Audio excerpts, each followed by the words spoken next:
lucky colors that cool shade Won't mind blue. painting myself blue for you. I guess I'm so easy to understand. I just do whatever comes to me naturally. Alright, I do understand the feelings of a Sphinx purple looks so cat. cute. I had to shave it.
Follow me inside, outside, through the stratosphere, the moon shining for you, knows that I adore you. Suddenly all the sadness will just slip away and you'll see what I mean. If you follow me in my dream. Welcome to the Amy Rose anniversary stream. Oh god, we are so excited about this. We were gonna do this back in June and we realized it's better to do it now. And yeah, let's just get right to it, shall we? So Amy Rose, this little hedgehog right here, this little pink hedgehog would later be redesigned to look like this. This is her. This is Amy Rose. She first appeared. Let's just go back even further. Of course, Sonic the Hedgehog, video game series about a blue hedgehog, runs fast, has a bunch of friends. First appeared on June 23rd, 1991. Amy Rose, first female character in the series. She appeared. Well, that's technicality, but she appeared in the first video game she appeared in was Sonic CD, released in Japan on September 23rd, 1993. 30 years ago, today, right now. That's her origin. Technically, she first appeared in a manga, but then she had a different design. She was brown, but like, this is the Amy we know today, Pink Amy Rose. And it just so happens SEGA has been celebrating the year of Amy Rose. They haven't called it that. They should have. They've been celebrating the year of Amy Rose by actually making her playable in games. Something she hasn't been in the mainline Sonic series since 2006. So that's about fucking time. Hello, Moto. Okay, we're gonna put our little Amy dolls down here and have them sit down. Classic Amy is pretty bad sitting down, but we're gonna try anyway.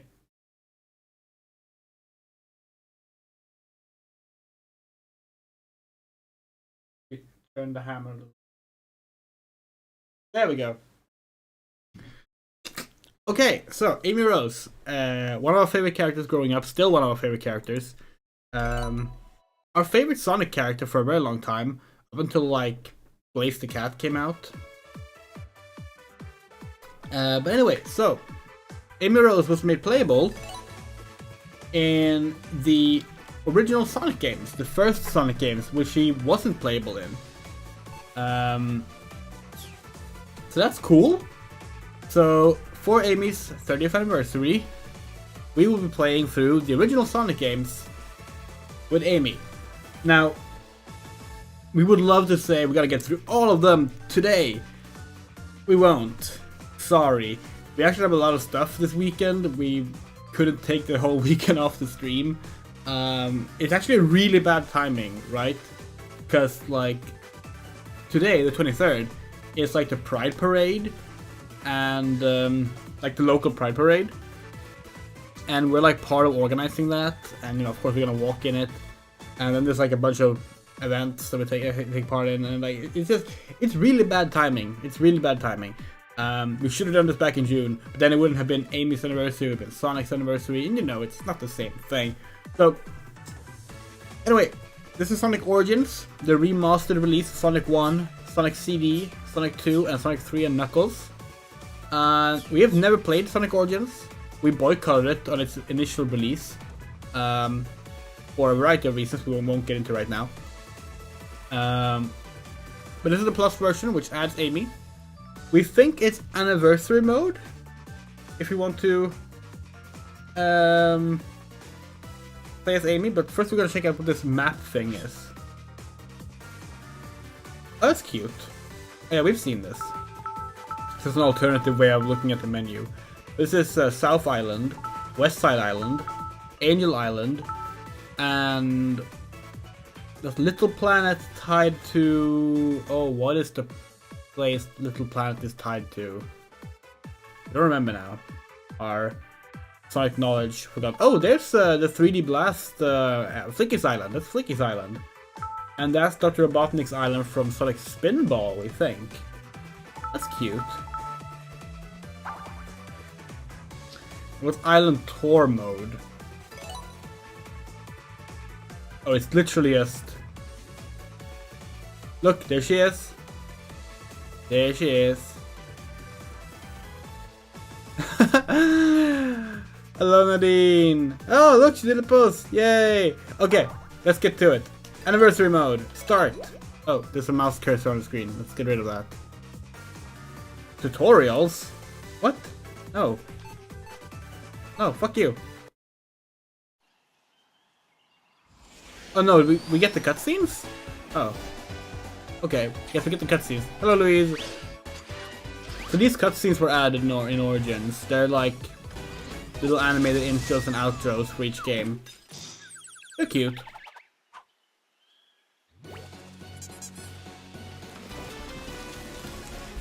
As always, let us know what the volume is like.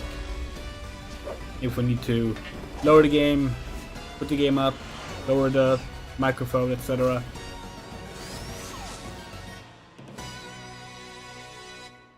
We did pick the right mode, right? Anniversary mode is the one you get to pick the character in, right? Because classic mode doesn't seem like it should be it.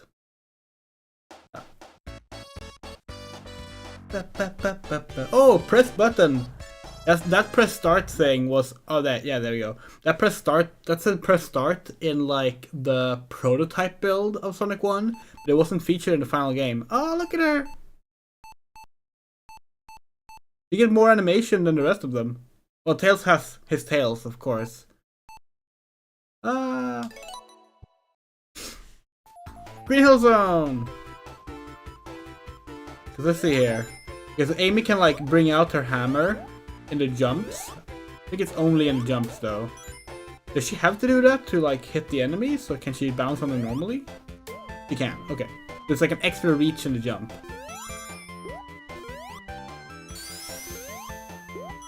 Wait, how did you do this again? Can Amy not do the... what's the thing called?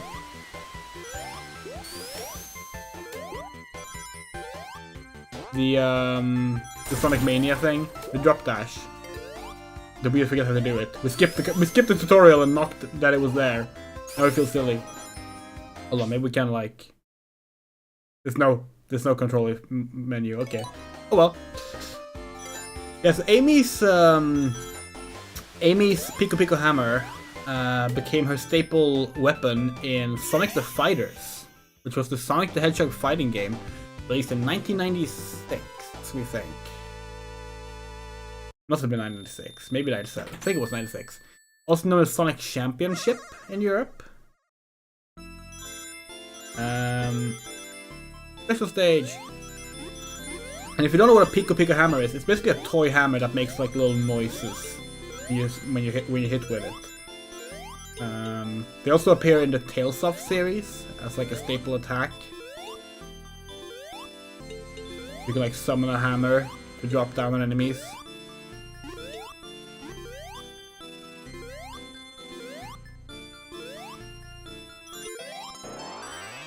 We got a Chaos Emerald!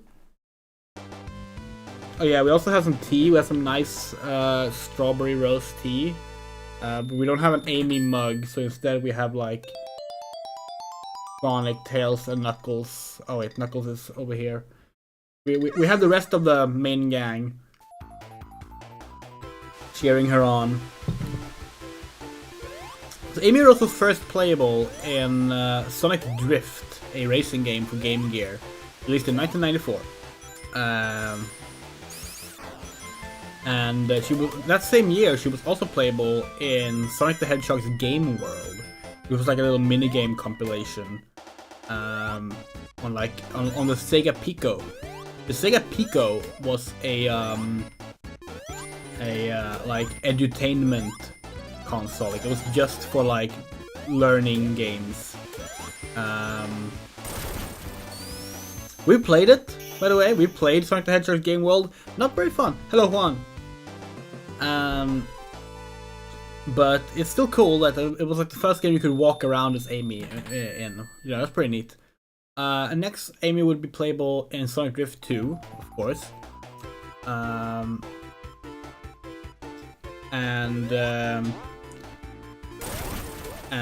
in Sonic the Fighters, as we mentioned, she was playable as well. That's where she got her weapon. Her first playable appearance as a main character, of course, was Sonic Adventure, our favorite Sonic game. Which, that's also getting an anniversary stream in December. December 18, we think? Is that accurate? Is December 18 the anniversary of the Dreamcast in Japan? We think that's it. And it's gonna be the 25th anniversary. We're gonna play the... well, we're gonna try and play the original Dreamcast version, if we can get our Dreamcast working. We've had some problems with it lately. And if we can't, we're just gonna rely on better SADX to play it.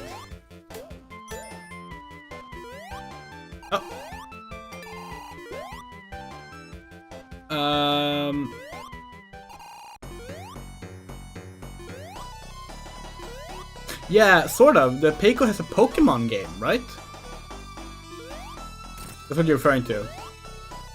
It's the only Pokemon game released on a non-Nintendo console before the mobile phone era. Well, and the trading card game on PC. Oops. Oh, feels like we got the... Feels like we got the drop dash there. Maybe Amy can do it and we're just bad. Oh, come on.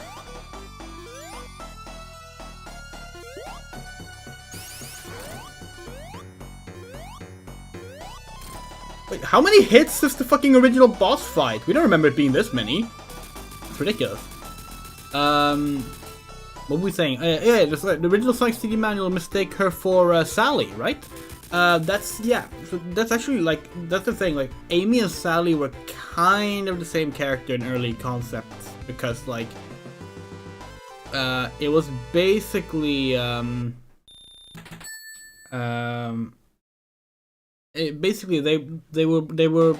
was decided that there was going to be a female character added to Sonic, right? And Amy Rose started as Amy, just Amy, in the manga. And Sally was the one being proposed at large through SEGA in America. Around the same time. So when it came to adding and of course, and like, so that was during the time that Sonic 2 was being made, and they were proposing all these Sonic cartoons and comics that would, of course, include the character of Sally Acorn, starting with the Archie published Sonic tie-in comics, and the British Fleetway published Sonic comics, and of course later on the Saturday morning cartoon that also had Sally Acorn in it. But because like SEGA of Japan had created Amy Rose right at the same time, and were developing Sonic CD, it just kind of became like this, like, two different characters came out of the same idea, and in the North American manual, Amy was mistaken for Sally as a result. Let's see, Multi, you said that there's so many fun Sonic characters and mostly just playable Sonic. Yeah, that was the thing. Like, there's a reason for that. It's a bad reason, but there is a reason. Like, there was a big backlash, a really big backlash against Sonic's extended cast in like the press in the 2000s. So like, because Sonic Adventure was when they really started like taking all the other characters seriously. Like, you know, you had 6 different playable characters, 3 of them were new. Sorry, 2 of them were new. And Sonic Adventure 2, same thing there, 6 playable characters, 2 of them were new. Sonic Heroes brought back a bunch of characters, introduced a new character, etc, etc. And critics didn't like it. Critics hated it. And the meme known as Sonic's Shitty Friends stems from that. But the games were selling well. The games were still generally in good. People were generally having a pretty decent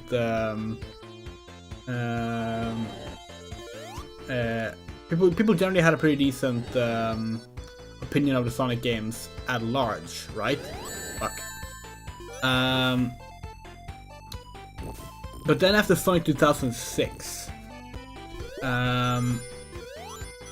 Sega like panicked over the massive backlash against that game, which is its own story, and we love talking about Sonic 06, but that's not really important right now. What's important is that Sega basically decided, okay, fuck it, we gotta focus on Sonic. And they even made like a marketing ploy out of it for Sonic 4, where like they announced Sonic 4 as Project Needle Mouse, and then it was like, what character will be playable in it? And they had all these various Sonic characters listed, and then every day, or like a few days throughout the weeks leading up to it, they would like cross out the names until only Sonic was left. Because that was just like the consensus was that people only wanted Sonic. This has since backfired, and now people want the larger costs again, which thankfully means that like in the upcoming Sonic game, Sonic Superstars, releasing next month, in 2 months, we have 4 playable characters again. And of course, Sonic Mania ended up having a bunch of characters as well, so that's cool. And even like the DLC for Sonic Frontiers, the free DLC coming out next week, adds playable sections for Tails, Knuckles, and Amy. So Sega are trying to make up for it now. But yeah, basically after 2007, there was like this big just like, okay, no, we're not doing Sonic's friends anymore, we're just doing Sonic. Now as for games starring other characters in Sonic, it's been a few. Tails got 2 games, Tails Adventure and Tails Sky Patrol, the latter of which was Japan only. Knuckles got Knuckles Chaotix, which did start as a Sonic project, but ended up becoming Knuckles project instead. Shadow the Hedgehog, of course, got his own game in 2005. Very underrated game, we might add. That game is a lot of fun. And then, let's see, that was mostly it. There were some mobile titles, like in the early days of mobile gaming, in the Sonic Cafe or Sega Cafe era. We got like Amy got a puzzle game or a card game or something, and stuff like that. But otherwise, we didn't have another Sonic game with like Sonic not being playable until the murder of Sonic the Hedgehog this year. Which, if you don't know what the murder of Sonic the Hedgehog is, oh, that's not good. The Murder of Sonic the Hedgehog is a visual novel released for April Fools this year. It's a complete game, like a really good one too. And that game stars a play character that you get to name them yourself. Non-binary character, actually. No matter what you name them or how you play them, they will always be entirely gender neutral. That's pretty cool. But that's the only one since Shadow the Hedgehog not have Sonic playable. We keep hoping that one day Amy will get like a proper game, or like Blaze the Cat will get a proper game. Blaze the Cat being our like absolute favorite character of the game characters. When it comes to female characters, the Sonic series has not been doing that well. Like, Amy Rose would not join the main cast until Sonic Adventure, and then she left the main cast after Sonic 06. Technically, you could say she left after Sonic Advance 3, which was in 2005. So she got like less than 10 years of being considered main cast. She's become part of it again now, but only as recently as this year, you know? Rouge the Bat, who, by the way, we have right here. Here she is. Rouge the Bat, who joined the series in 2001 as a main character. She was last a main character in Sonic Rivals 2 on the PSP. Which sure is not a game people remember. Don't even know if that game released in Japan. The first Rivals didn't.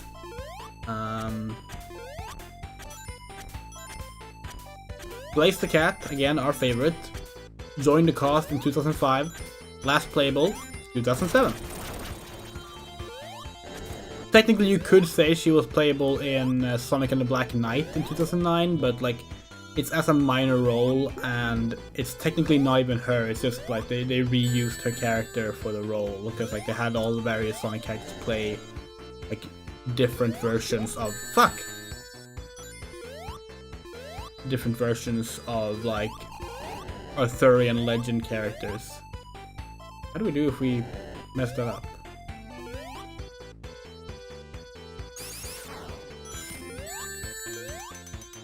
Fuck.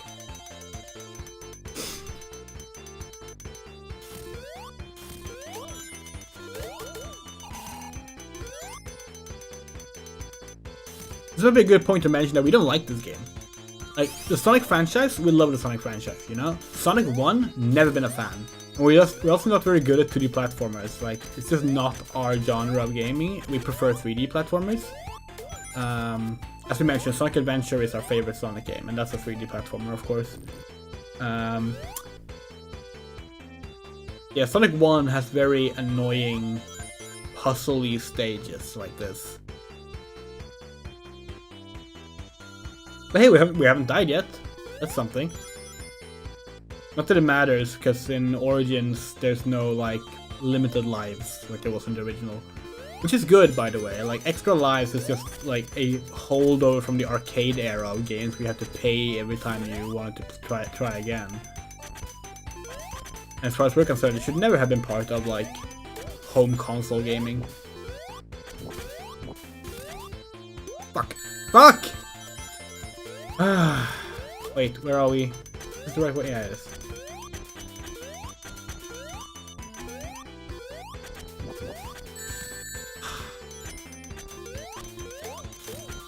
No!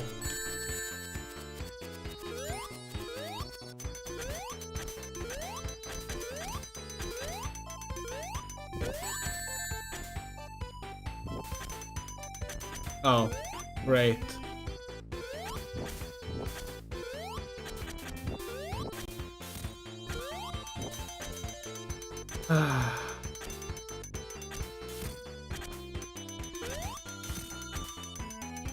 Oh.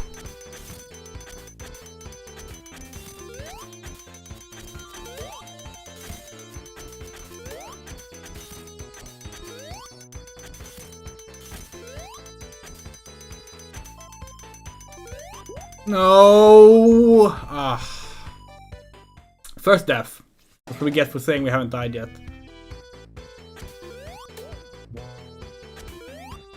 Where are we? Oh, okay. This way, right?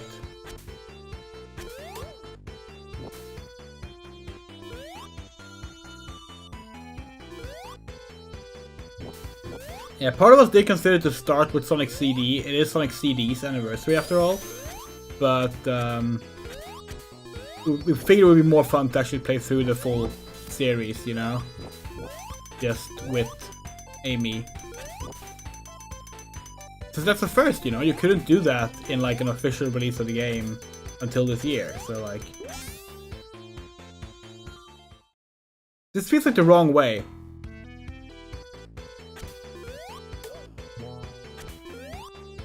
I think this is the actual real way.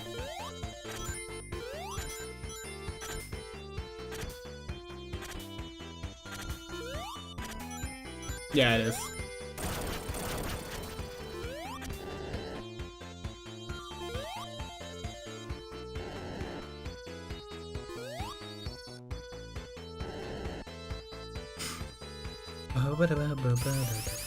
That said though, even though we don't like Sonic 1 much, excellent soundtrack.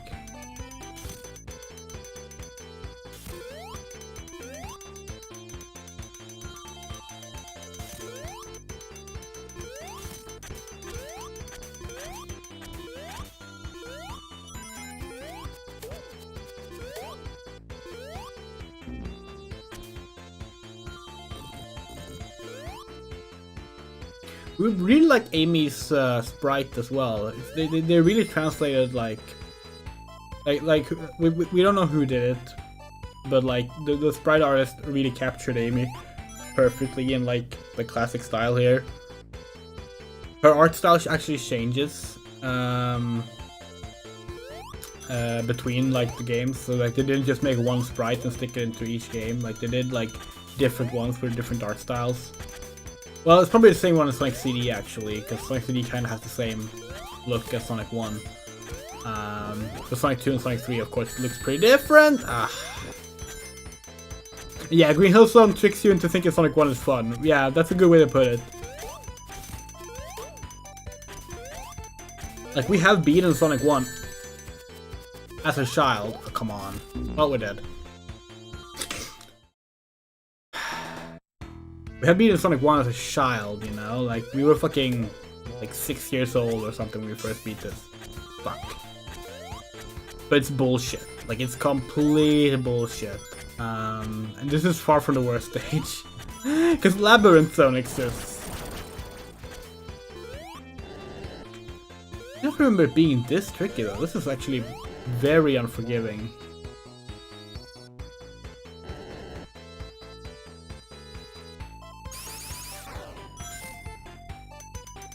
Not sure how that jump is supposed to be made without the spin dash.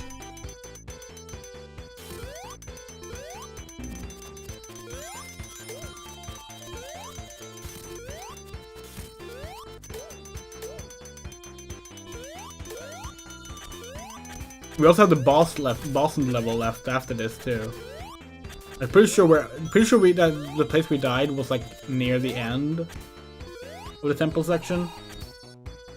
But like, we don't remember if there's a checkpoint at the boss or not.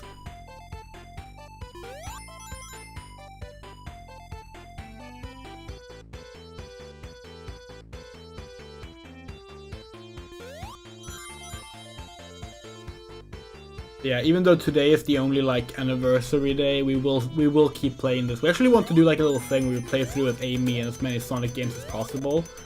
Because while there are some games you can't just play as Amy, there is a decent amount where you can now. There's the 4 games on Sonic Origins, of course. There's the upcoming Sonic Superstars. There's the Sonic Advance games. Alright, take care, Nadine. We do kind of want to do like an Amy-centric playthrough, because like, you know, today might be the only day of her anniversary, but her anniversary can last a year or something, you know, why not?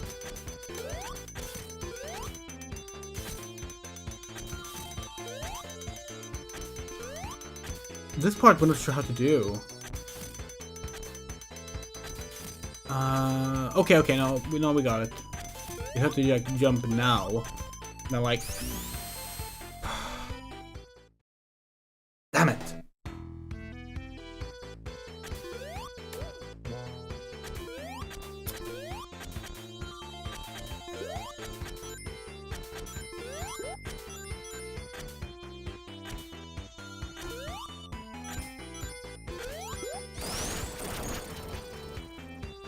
Hold on. That's how you do it! You can do the drop dash. For some reason we thought it wasn't like holding, we thought it was like tapping. Well, our mistake for skipping the tutorial on purpose.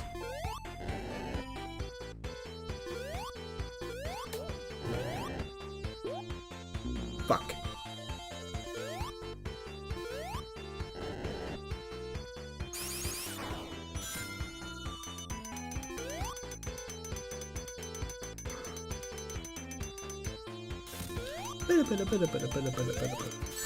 Fuck you.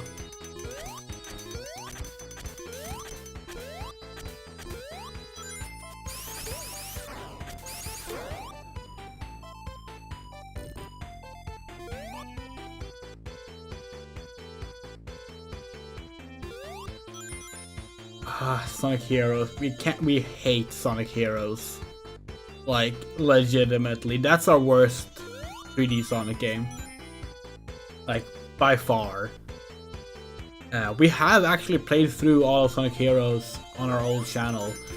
We will probably do it on stream at some point, especially if they're remastering it like they're threatening to do. But goddamn, that game is just like... That game is just bad design choices all over, as far as we're concerned, and headache-inducing. It's the only game to consistently give us a migraine every time we play through it. Seriously. The level Bingo Highway and Casino Park. Every time we've played the game, migraine. We played that game for 19 years. Well, not consistently, but like we've played a game throughout 19 years.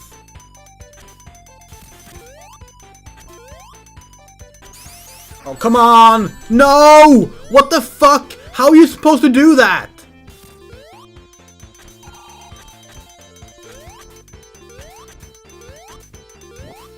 Seriously? How are you supposed to do that? What? Like, what did we do wrong?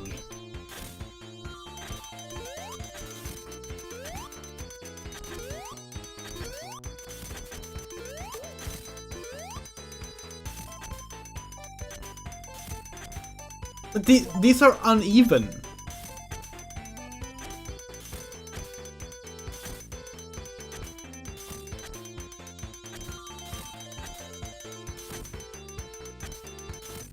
So we have to wait for them to like sync back up again.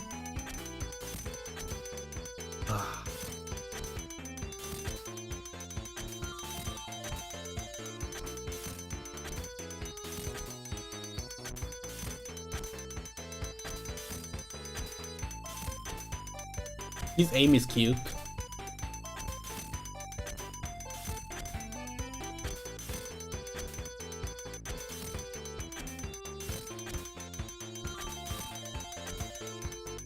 Like they were synced up, like sort of. Like obviously they do go different speeds, so they're never actually synced up. But like they were kind of synced up when you first got here. So you know, really cool of them to make it so that they just go super unsynced and make it much harder. This might be good enough. Maybe not. Ah! Horrible. Horrible level. Horrible level. Horrible level. Fuck you! Is there no checkpoint here? Oh, thank fuck. And there are people who are upset that they got rid of the one-ups in this game.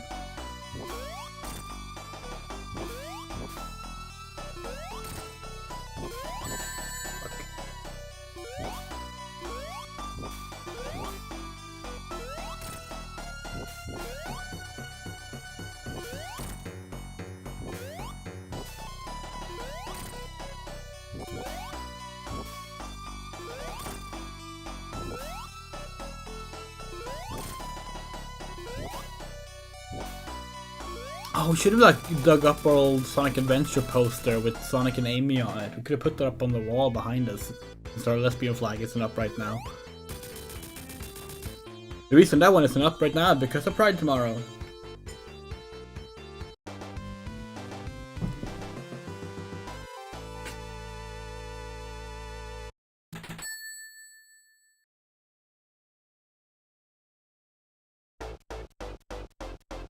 Yay! Spring Yard Zone!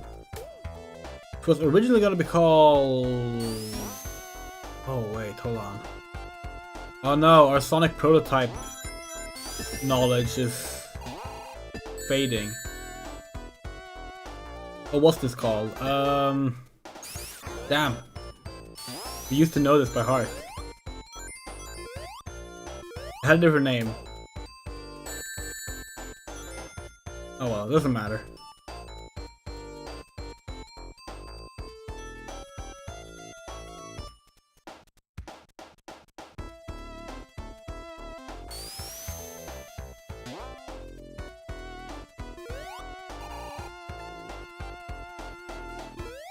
Well, Amy is in Shadow the Hedgehog, and technically, she's playable. Not in place of Sonic, Shadow, but any level where Amy is in it. What happened to those rings? Any level with Amy in it, the second player on the if you have a second controller, a second player can control her. It's near impossible to know what you're doing because obviously the camera only follows shadow. But you can do that with Amy. You can do it with any character except for Eggman or Black Doom. Because those characters are like little floating, flying mini characters rather than fully fledged characters. But yeah, like you can like do attacks, you can do like you can jump around, you can even collect stuff. It's just like there's no reason to do it, but you can do it.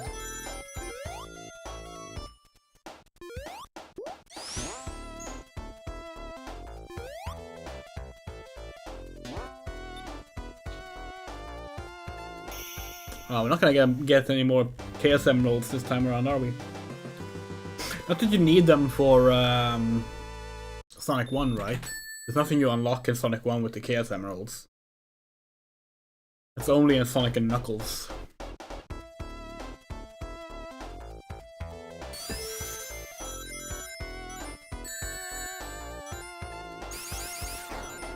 Nope, only Shadow can use guns.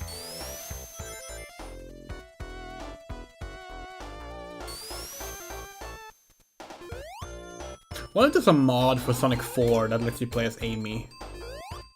Know that there's like a bunch of mods being added to like classic Sonic fan games now because of Amy being playable in these games. They're copying her movesets from these games.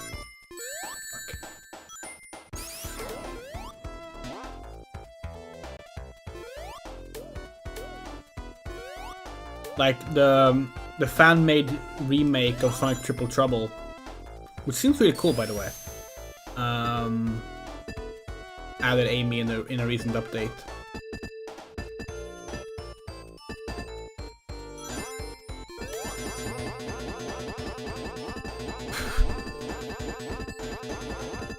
Wonderful! Yay! Nope.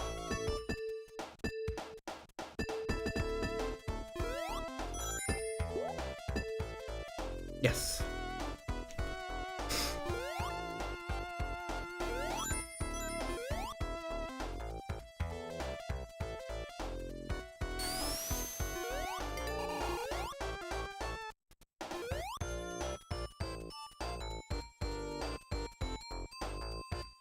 Yeah, we're gonna be like controversial and say that there's very few.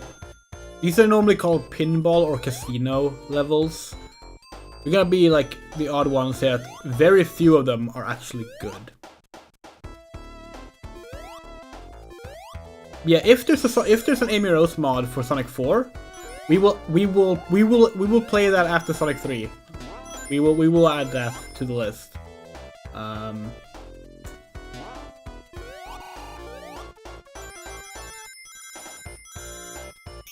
Yes, maybe we can get another Chaos Emerald.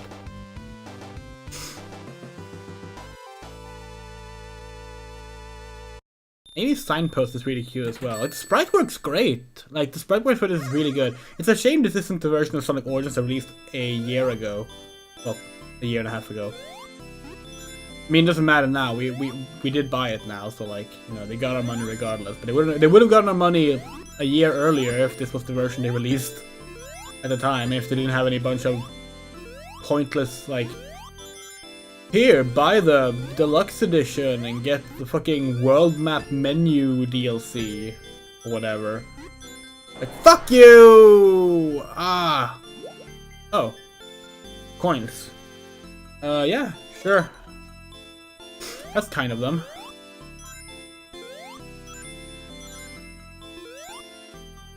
Never liked these bonus stages. Again, pretty sure most people don't like these ones. People are like nostalgic for like the Sonic 2 and Sonic 3 and Sonic CD ones, but no one's nostalgic for these ones. A mistake the developers of Sonic 4, the good old people at Dimps made. Well, you could argue that's like Sonic 4's biggest flaw in general, episode 1 that is, that it was like just one big Sonic 1 homage, and like most people aren't that nostalgic for Sonic 1.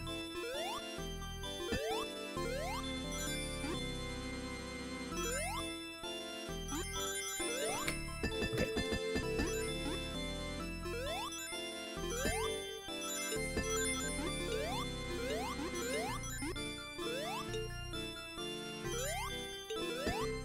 No. Oh.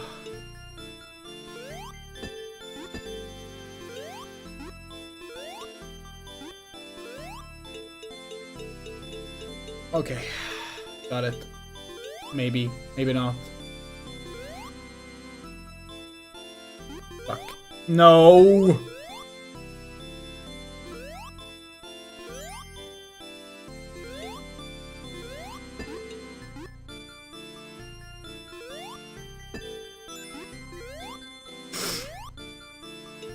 There we go. Yes? We did say those suck. That's not what that was, Moto.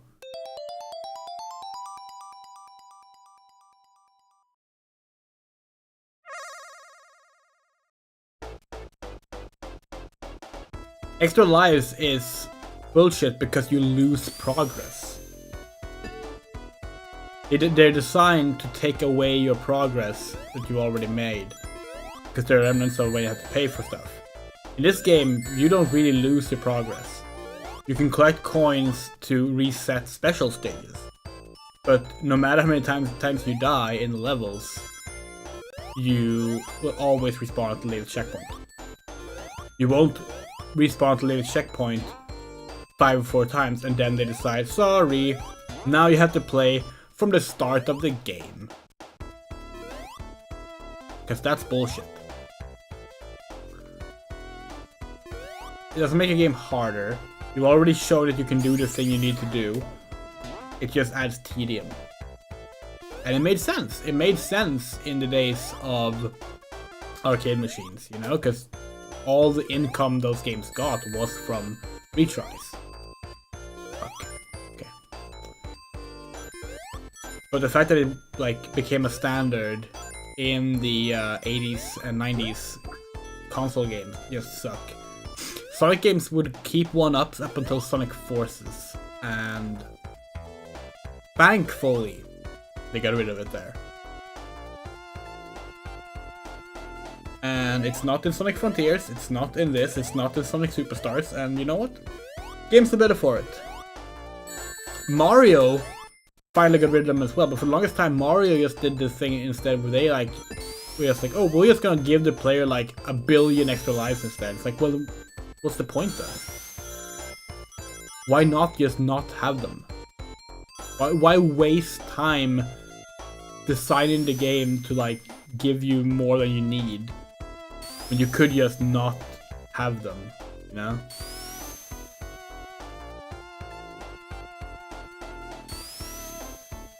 Okay, we can't go over there. I thought maybe you could.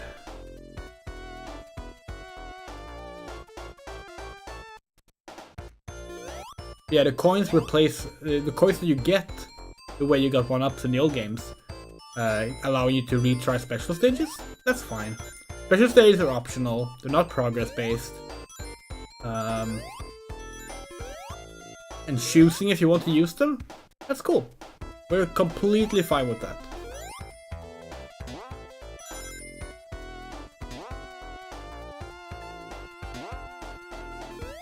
If you want to lose progress, then play a hardcore version of the game where you just reset if you die.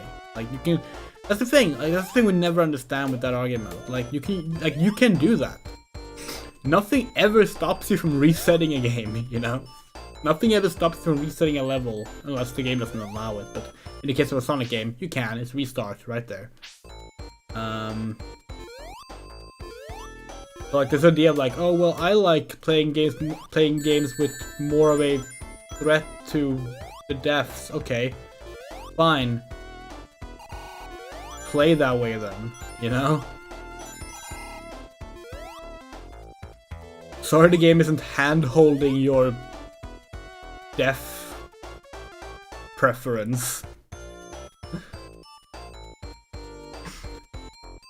Like games people consider like the hard games in society don't even do this. Like fucking Dark Souls does not negate your. Did you see that?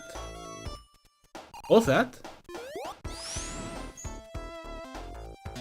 Oh, is that what you do as instead of drop dash? You have like a little hammer run? That's adorable. Yeah, like Dark Souls. Dark Souls doesn't take away progress from you. People love talking about how Dark Souls is like the pinnacle of hard game design, and like we have problems with that take, but like, can we not get up here? But like no, in Dark Souls, everything you do in the world is saved. You lose XP, and you have to run back to where you were, sure. But like, we love the fact that in Dark Souls, if you like,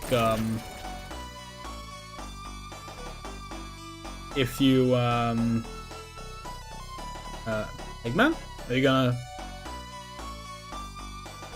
Are you gonna do something? Okay, we have to stand still for him to do it, okay. We love the fact that like, in Dark Souls, if you, die, like any progress you made in the world will still be there. This was also a thing with like most Zelda games, you know? It's actually been negated by the current era of Zelda games, which rely on saves instead, which we don't like as much. But oh well, it's a small thing in the end.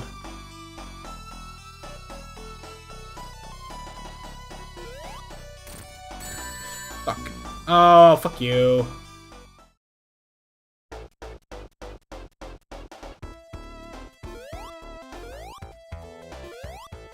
Are there no coins here? That's kind of annoying. That's very annoying.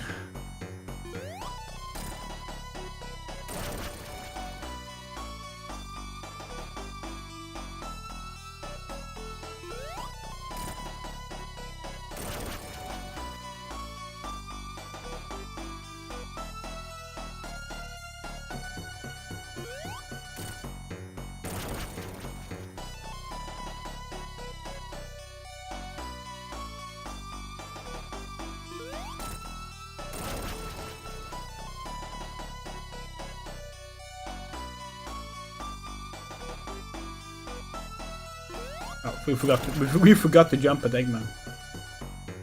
Hope we didn't need all of that.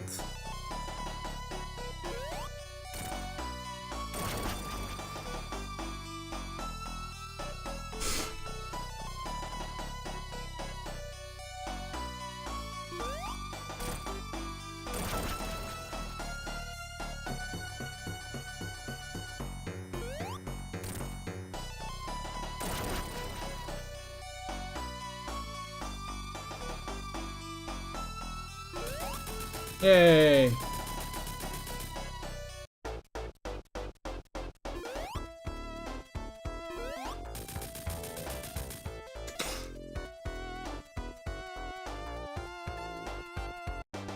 A lot of games are designed. I mean, this game is designed that way. Like, you still lose a little bit of progress. You have checkpoints in this game. But losing additional progress to what the game is designed to allow with a checkpoint system just because of an arbitrary lives count just adds tedium. What that causes, it causes people to use the level select code.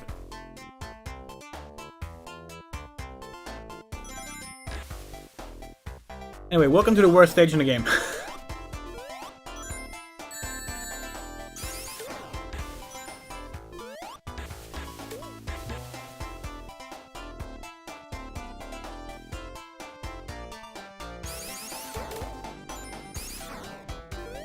You might say, well, isn't using a level select code the same thing as you said that people like, isn't that the same thing as like resetting the game if you want it to be reset? Isn't it just like adjusting it to your preference? Yeah, except you have to know the level select code. And in some of the Sonic games, if you're playing Sonic games right now, isn't that an example? Fuck. In some of the Sonic games, that's not an easy feat either. Like, in Sonic 2, you have to know like specific sound test numbers and put them into an order.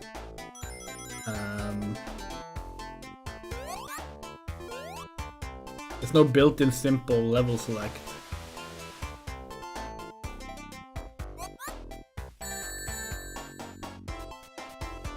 So a system like this just works better. All the challenge in the game is still here. Still the same challenges. By adding like additional progress, you're only punishing the worst players by making it more tedious for them. Which makes it harder for them to even get better at the game and actually overcome the specific challenges, because it takes longer for them to get back to those challenges and like practice on them. Now, thanks to emulators, you solve this. You can use save states, and people sure as hell do that with these old games. But like, fuck. But like, again, you shouldn't have to do stuff like that. It's just frustrating. Is this the right way? Labyrinth is annoying because of, well, it's a labyrinth. Well, it's not a labyrinth, it's a maze, but depending on the language, there's no difference, so we don't fault SEGA for, like a Japanese company, for not knowing the difference. Fuck! That spring was evil. Why was the spring even there? We thought that would lead us out of the water, not just into the fucking roof.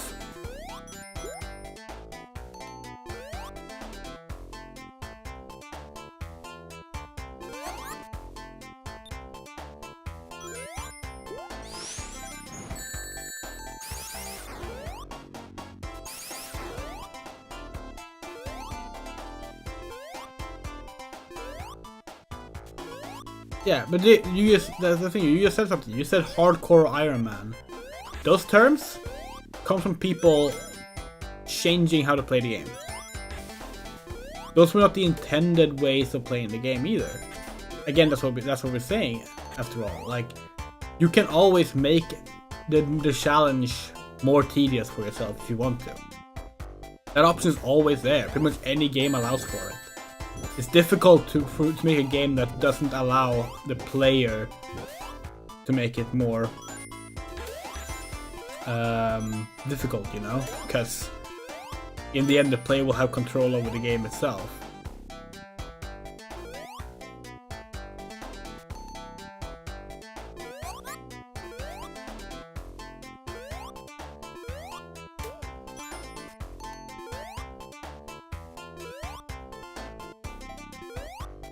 But the thing is that games, and this is still kind of the case, but games used to be designed to like take long to beat, you know? The fact that they would like last a long time was more important than them just being good in some cases. Because they were designed to be time wasters, you know? Kids were gonna get a game, and they should be happy playing that game, trying to beat that game.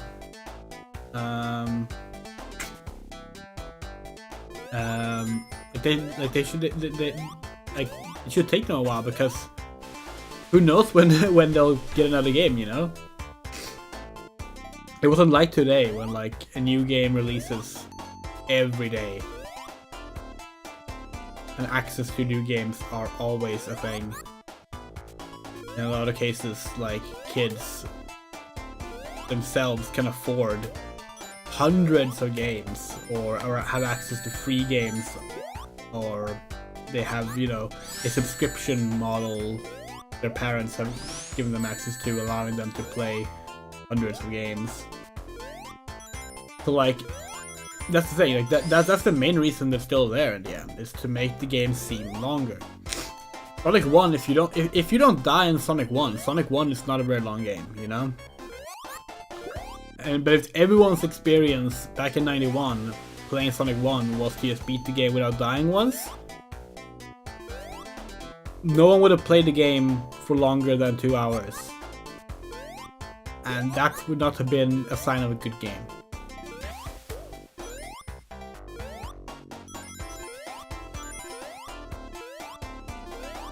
It would have been that, you know, parents got the game for the kids beat the game, and then they were like, oh, great.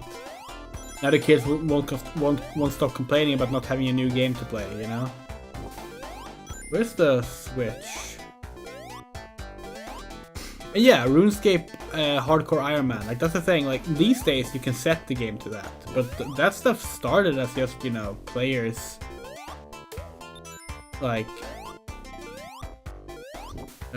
deciding they wanted to try playing that way. Fuck. Well.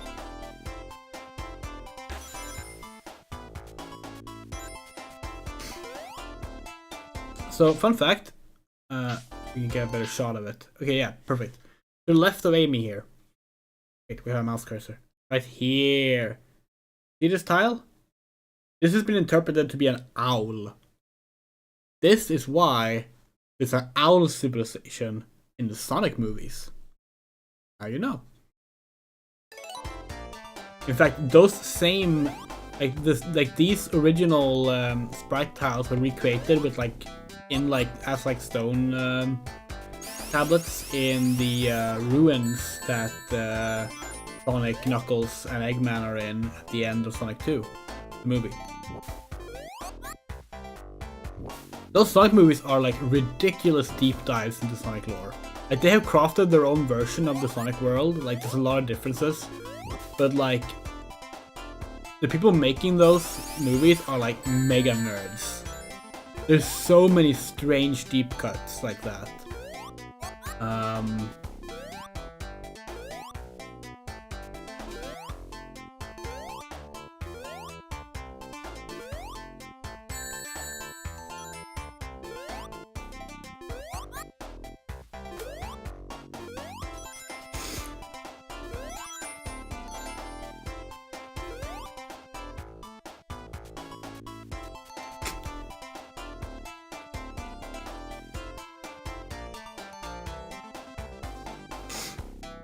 This ledge animation is amazing.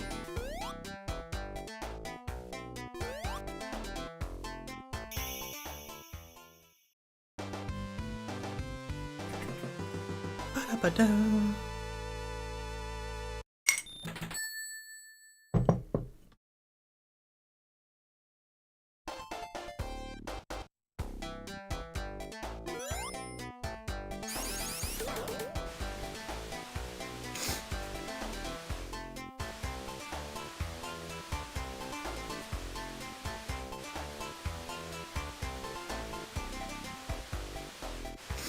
This is endless, by the way.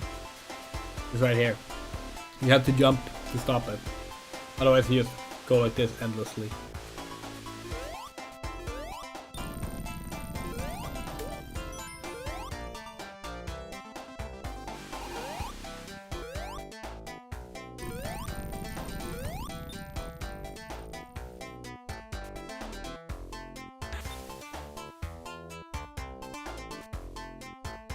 Feels like when it comes to like difficult games, like Armored Core 6, a very good difficult game.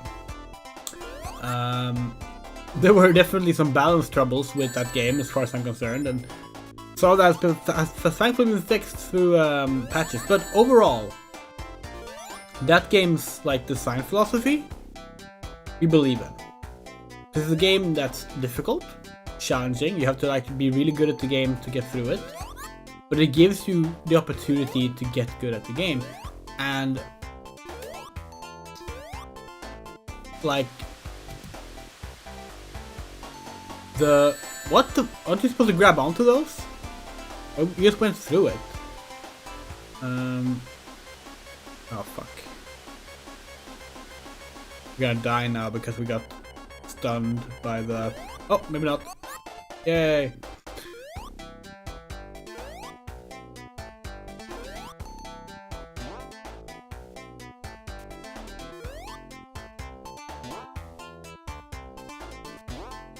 But like you will always be like able to retry. Like the checkpoints in that game were actually really good. We were skeptical about them at first, but with how long some of the missions are, yeah, they were necessary. And honestly, they were really well placed.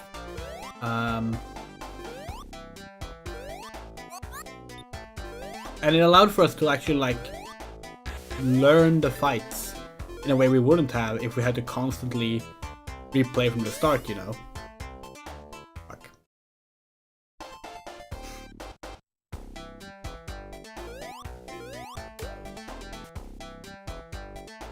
But at the same time, if people want to play it as like a classic Armored Core game where they do restart, they can do that. Every time you die, it's right there on the menu, restart mission. And in some cases, you will still have to do that if you realize your build is wrong, because that's part of the game's design, of course, is to be able to like, go back and change your build.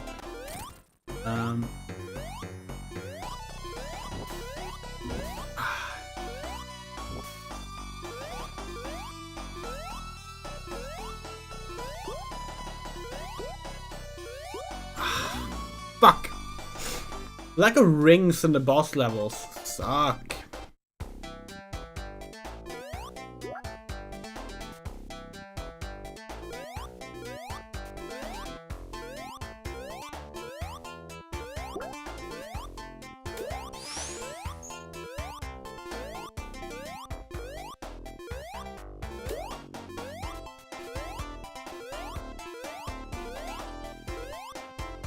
But yeah, like for example, like Sonic 1, right? So Sonic 1 is a game we've never been fond of, and one of the reasons is that it's just completely ridiculously unfair with like a lot of level design choices. And mix that with the level system, it's just not fun to play. With this checkpoint system and the lack of one-ups, it's much more manageable. We haven't rage quit this game yet. That's just a lot. Normally playing Sonic 1 at this point, you would probably already like be like, fuck it, let's just level skip to like Starlight Zone or something.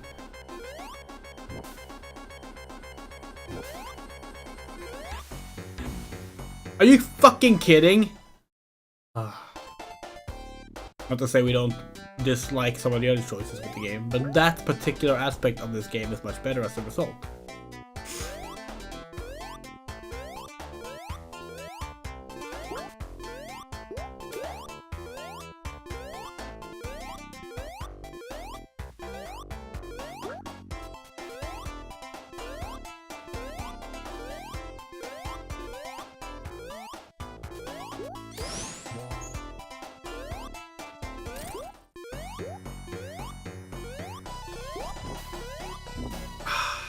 These spears are fucking ridiculous.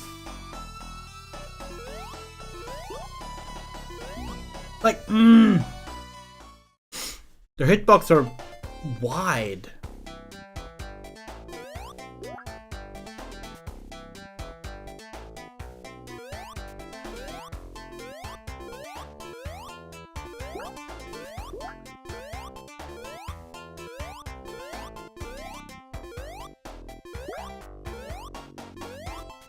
And with the water rubber bands too, so you can't just be like fast about it.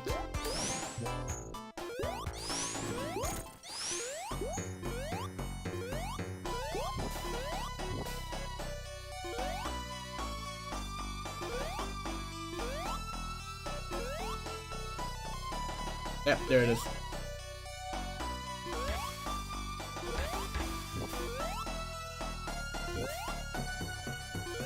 At least now we have the bubble.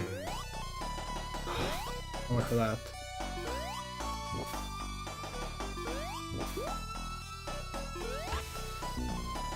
No, like what the fuck? Ah, yes, exactly. But roguelikes are designed for short period play. They're the whole appeal is that you die at the end, like traditional roguelikes. Doesn't say like an endless runner. Like, you know, like the goal is to see how far you got this time. You can't lose progress when like the progress isn't reset so much as it's a different start every time. You know?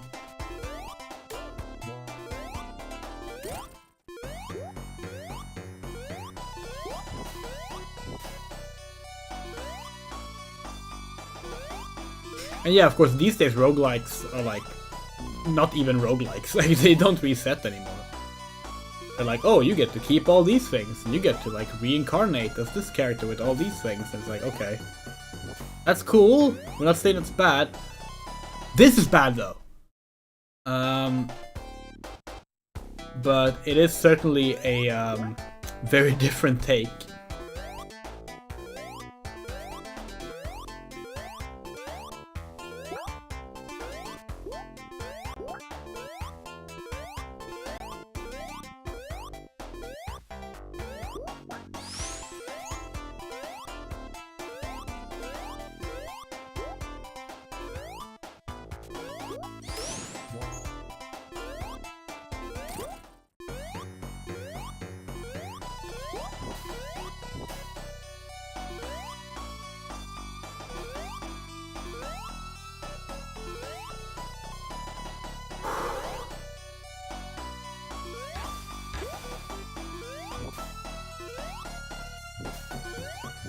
No.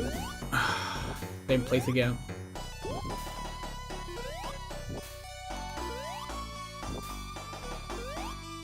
Oh, come on! What were we supposed to do there? We couldn't jump when the spear was out, but the bullet was coming at the same time.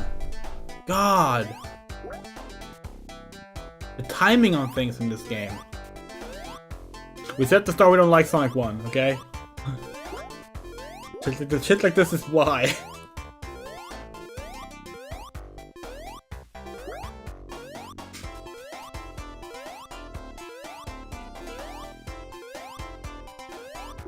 We don't really play roguelikes anymore, and one of the reasons is actually we don't really care much for the modern soft roguelikes, for like a better roguelites, I guess is what people like calling them. There's nothing wrong with that kind of gameplay, but like it makes it too much of a like. It actually adds too much of a progression to it all. What we like about roguelikes is the fact that they're like quick, you know, one-off runs. Yeah, great. Now we have to do this without the bubble, and the water is way ahead of us. Fucking. This is horrible.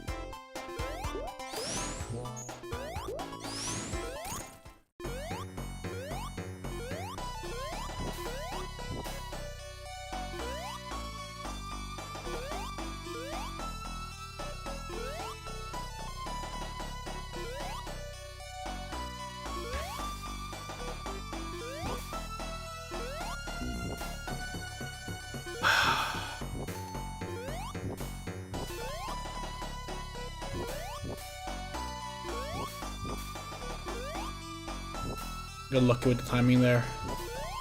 Still, how are we gonna get through this part? There. What? You don't need to hit him any more than that? That's ridiculous. Okay, well, we got through it.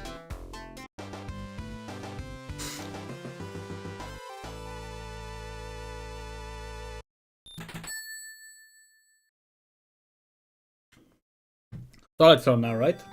Yes.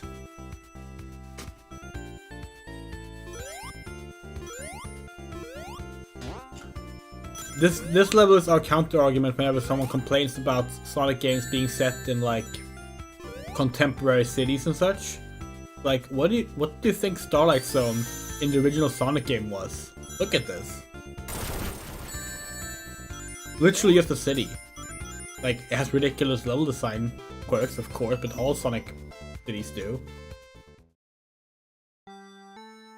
Same thing with Chemical Plant Zone. Like, you might not be in the city in that level, but you can see the city the entire time in the background. Like,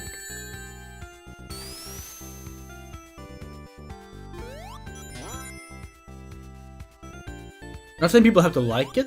If they don't like Sonic being set in cities, that's fine. But whenever they act like it's like a thing Sonic Adventure started. It's like just no.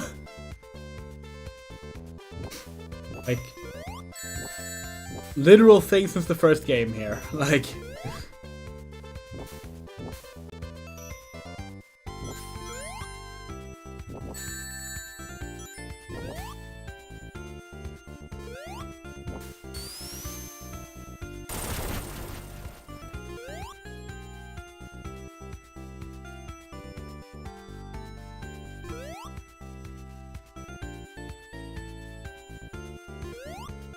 not like in the lack of checkpoints.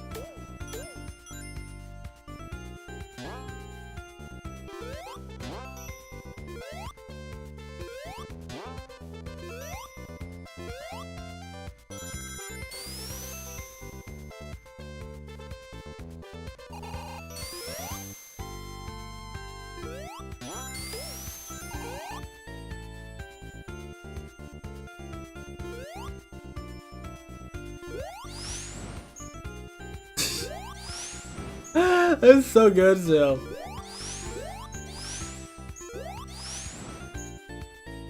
This is the best animation.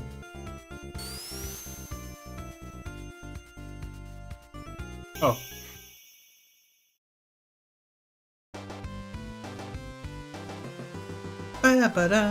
Fuck, if we just gotten that one monitor that we missed, we would have been able to get the special stage.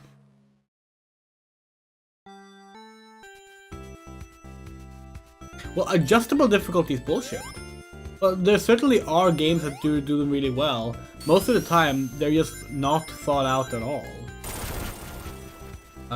Here's the thing. We think games should have adjustable difficulty. We don't think adjustable difficulty means an arbitrary, here's an easy, here's a normal, here's a hard thing. Like, people are too different for that to actually have any actual... Okay, yeah. Any actual importance. You know?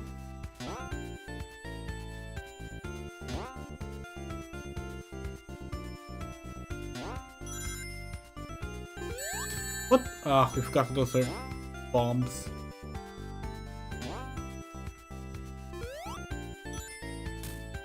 Like, that's the problem with like designing difficulty in games in general. Everyone is so different, you know?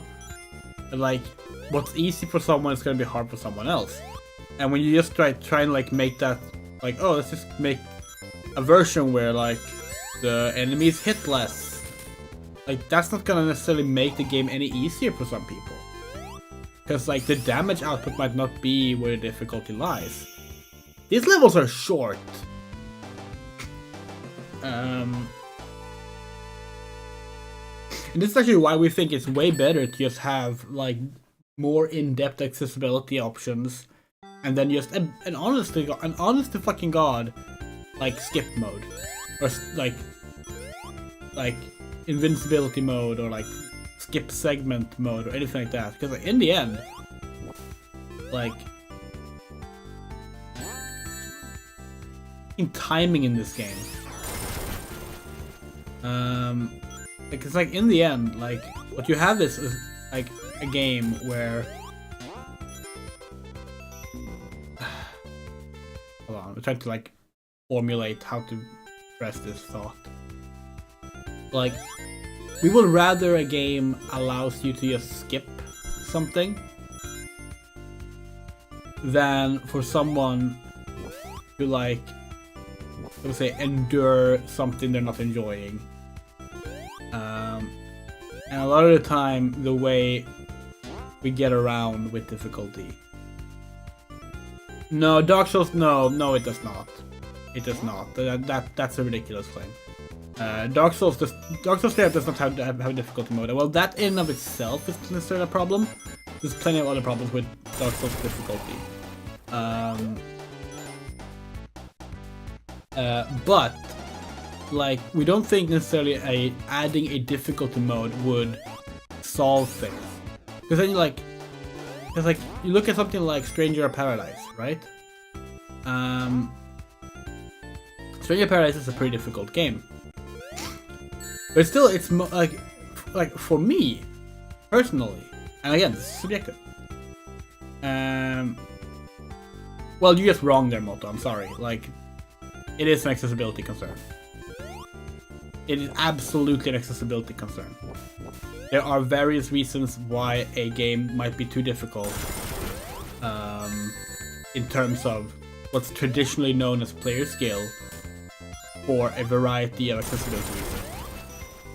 We have several examples ourselves of like our own struggles with like cognitive ability. Like, no, difficulty is 100% part of accessibility. There's no getting around that. It will always be. And accessibility is not even just about like disability for that matter. Like, different levels of skill is still an ability. Anyway, what we're gonna get to, like, Stranger Paradise. Pretty challenging game. Still, mostly well balanced, we thought. Until the final boss. The final boss is incredibly unbalanced. And just not fun. Not fun at all. Absolutely horribly hard. Like, just, like, it's completely ridiculous. So what did we do? We changed to the easier difficulty. And then it was so easy that we didn't enjoy playing it. So like, at that point, what did the difficulty selection do? It changed one bad experience for another bad experience. Because you can't just make it that easy. Like, you can't just... that sounded wrong. We meant the difficulty is not that easy to implement.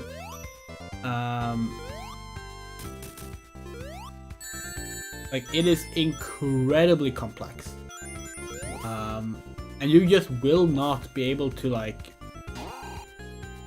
satisfy it in all... What the fuck are we supposed to do here?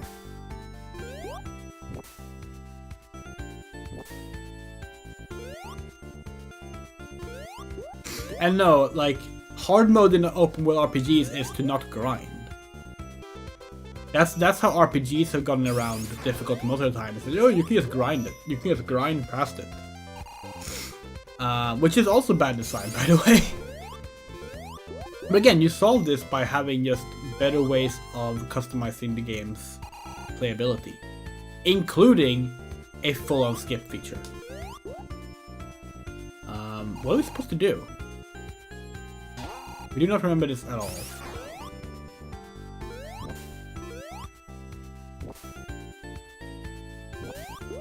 Oh.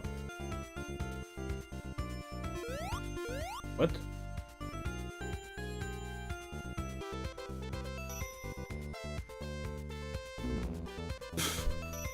Okay.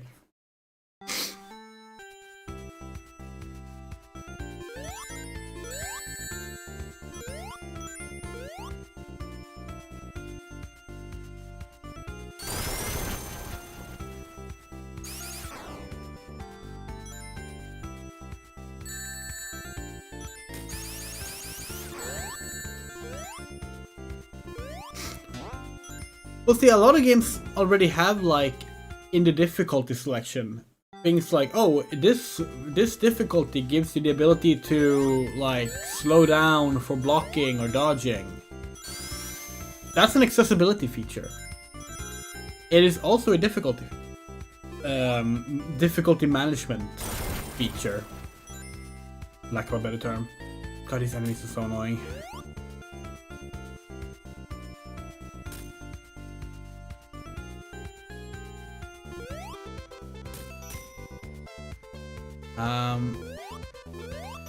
It was actually really funny. We thought that, like, one of the things people complain about, like the hardcore TM gamers complained about Final Fantasy 16 was just this, that, like, it has really badly done accessibility features, which are there in their own words to make, like,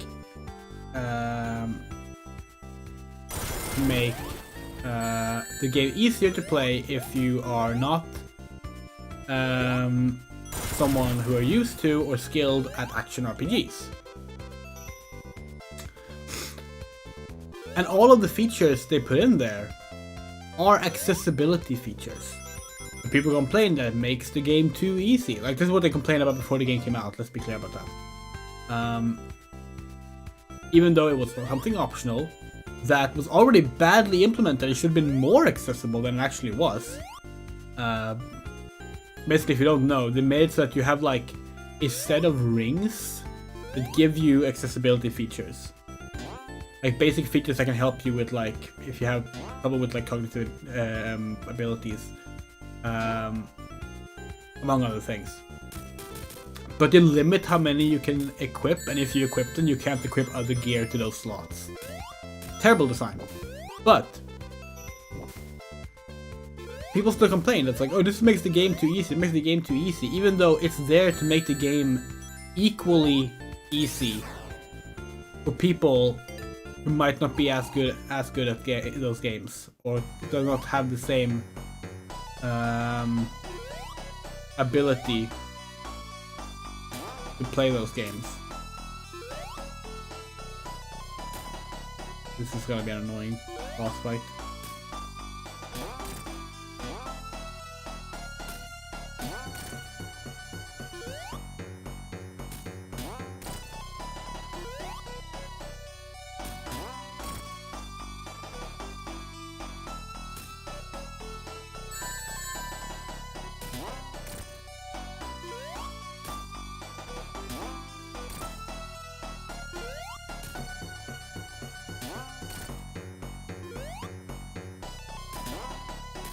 Oh, that wasn't so bad.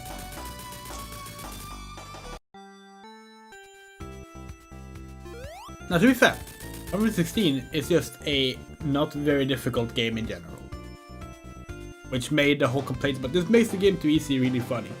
And again, we know difficulty is subjective.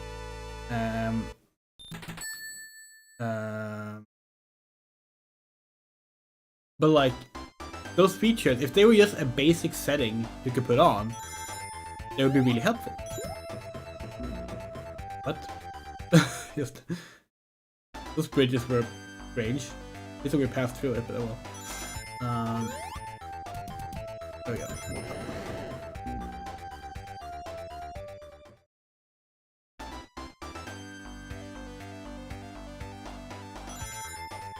You would think with like good accessibility options and good customizable difficulty management options, you can also make the game harder, you know? There's so many ways you can change how the game works. If you want to. It doesn't just stop at making the game easier. This is a really annoying level. But yeah. This level was really called Clockwork Zone. Although famously in one of the early builds of the game, the title card was incomplete or bugged or something, and just say Clockwork Zone.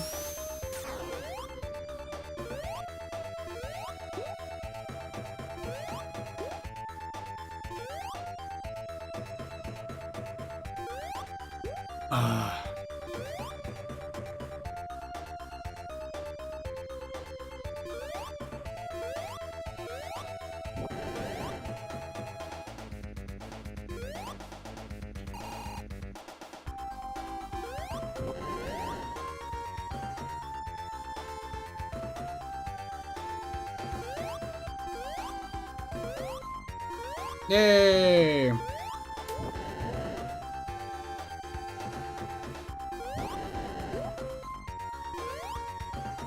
that's another. Baldur's Gate is not a good example. Like, we haven't played it properly, but like, the whole thing that came up with that game about like whether or not it was okay to like save scum. Save scumming is another way of managing difficulty. That is difficulty management, and it's an accessibility feature.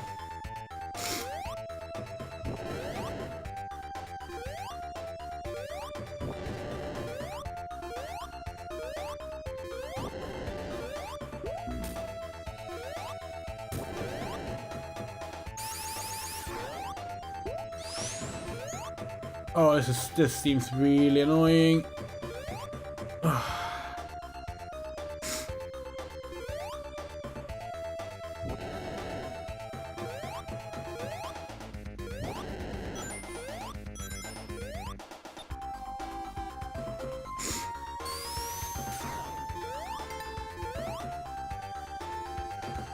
Can we go up here?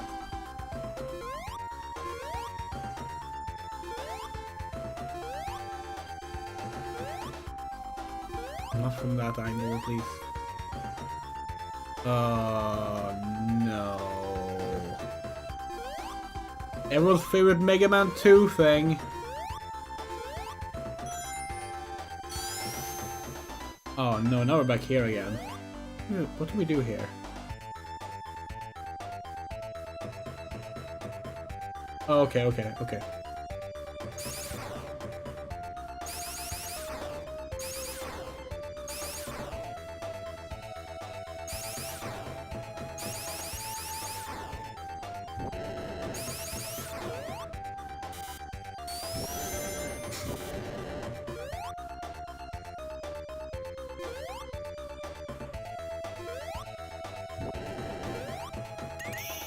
Because one common thing that's brought up when like it comes to like difficulty management and accessibility options, that people go, well, people will just use me even if they don't need to. They will feel like too enticed by them being there to avoid them. Well, that sounds like a them problem. That's our only take on that. We would rather that every game is too easy because people can't stop using the accessibility features that they don't need, then that games are overall just hell to play by countless people because there's no accessibility options, no?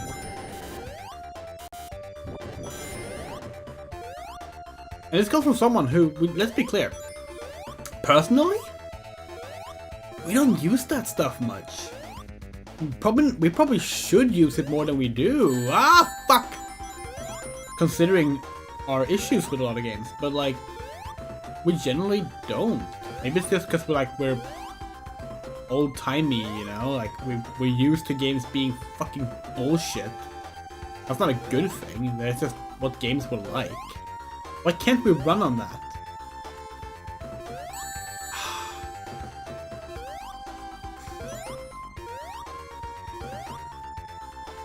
But like, we rarely play a game on the easiest difficulty. We rarely play a game with the accessibility options, even though we could use them. And it has made for worse experiences, honestly. Probably would have liked a lot of games more if we just like allowed ourselves to do that more often, rather than only when we get frustrated. And as a result, we feel bad afterwards, you know? That's a learning tool. Like, that's just something you have to get used to. Like, that there isn't actually any, like, you're not a better or worse gamer for playing with or without something. No matter what, like, certain parts of the community wants to say. Like, some people would be like, oh wow, you played anniversary mode of Sonic 1. That's like not even playing the game properly. You can't die permanently, and like you have like all these extra skills like the spin dash and drop dash, and you can retry the Chaos Emeralds. Like, what are you even doing? You're not even playing the game properly. Like, you know, fuck them. We're enjoying this playthrough of Sonic 1 more than we have ever enjoyed playing Sonic 1. When we first played this game when we were like 5 or 4 years old, you know? We've been playing this game for a long time. Maybe if the game was like this the first time around, we wouldn't hate it as much. Can't wait for Sonic 2, by the way. Oh wait, Sonic CD is first. Speaking of games that are frustrating. Hi, Eggman. Yeah, for anyone not familiar with Sonic, by the way, that's Dr. Eggman. Full name Dr. Ivor Robotnik, but called Dr. Eggman. Evil scientist, takes little forest animals, turns them into, like, the fuel for his robots, basically. That's why little animals pop out whenever we rescue, when we destroy a robot, like this little penguin here. This penguin, we believe, is named...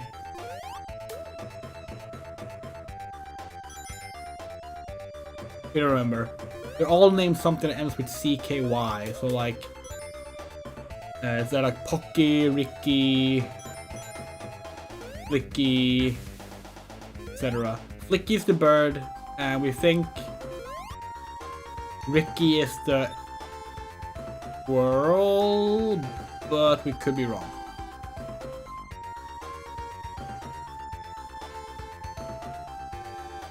And Sonic, or in this case Amy, decides to like go rescue all these animals and stop Dr. Eggman.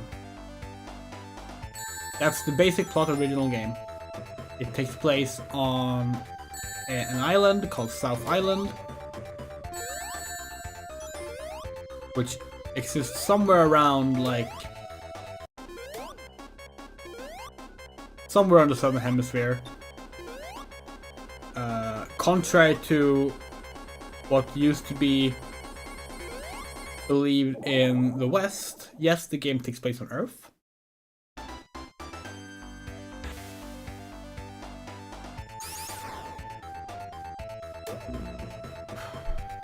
Seriously. I mention this because, of course, a rather infamous or famous thing about the Sonic games is that seriously is the discussion whether they take place on Earth or on a planet called Mobius. And the basic thing what happened there was that when this was back in the day when like video games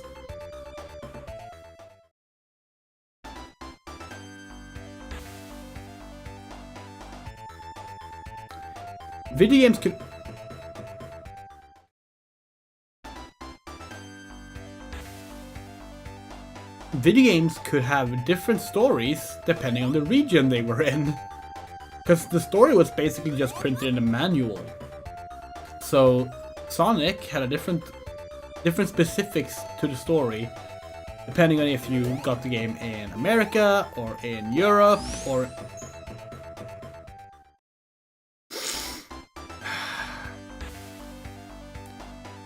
in Japan.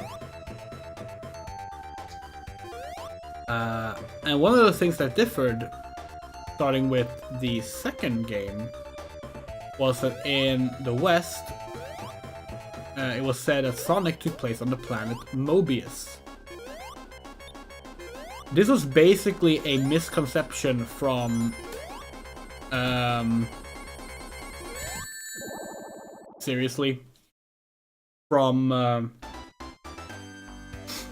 Mobius strips being used in the level design of Sonic 2 and being mistranslated as Mobius Worlds at one point. It just stuck. So like in the Sonic cartoons and the comic books made in America and even in Europe, Mobius became the planet that Sonic lived on. That was never actually the case in the games.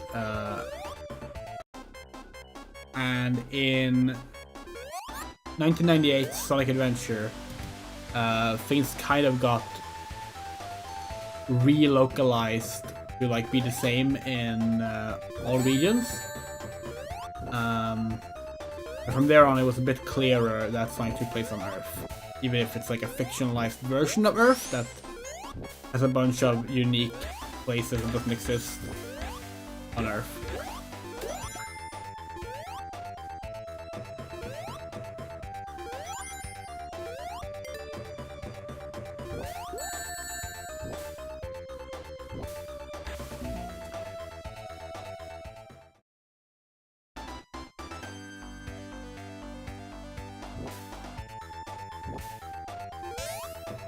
We didn't even see those spikes.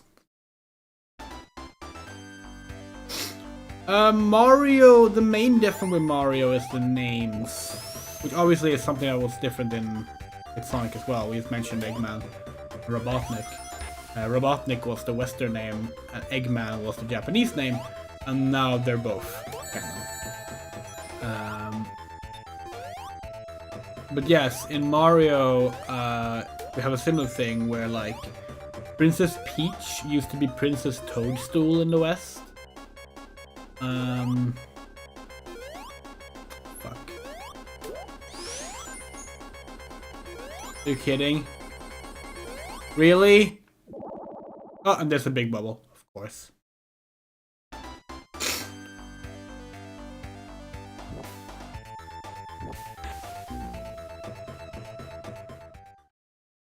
Shit like this is why, like, understand how fucking bullshit this game is with like one-ups and continues.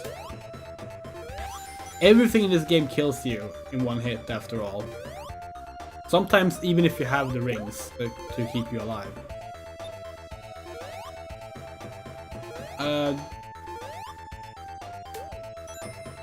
Don't think the Mario games ever specify. Maybe they did. Like Mario, there was the whole thing like Mario being from Earth, but I'm not sure how that sort of coincides with like the Mushroom Kingdom. It's like a, it was generally depicted as like an isekai thing. Are you fucking serious?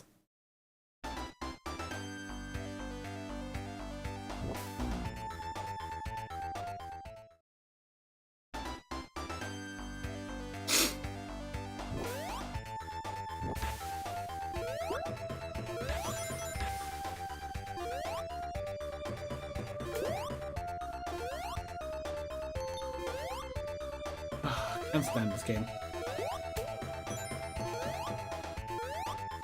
Like level design is 90% of why we don't like this particular Sonic game. Oh, is this gonna be enough to actually get an air bubble to spawn? We're gonna get lucky? Nope, we're gonna die again.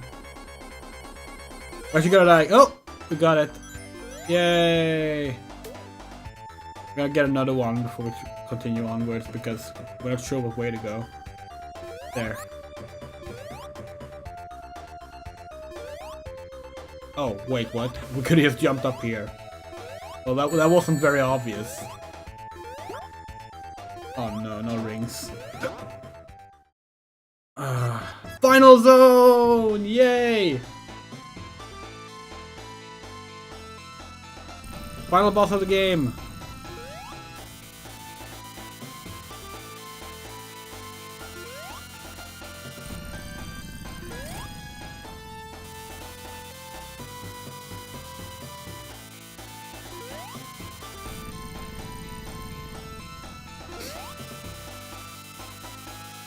The bosses in this game aren't the best, let's be real. They're not very creative.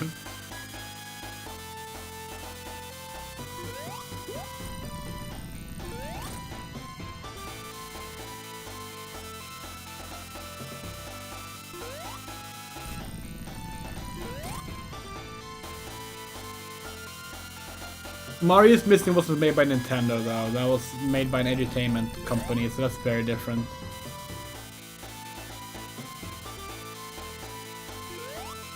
But that's about as canon as fuck. We were not prepared for both of the middle ones to actually get picked. Yeah, like Mario's Missing is about as canon as Super Mario All-Stars cartoon or the Mario movie. Like, yeah, definitely takes place on Earth, but like super duper not canon. As much as we would like it to be. Luigi's first game, after all, like where he's the only playable character.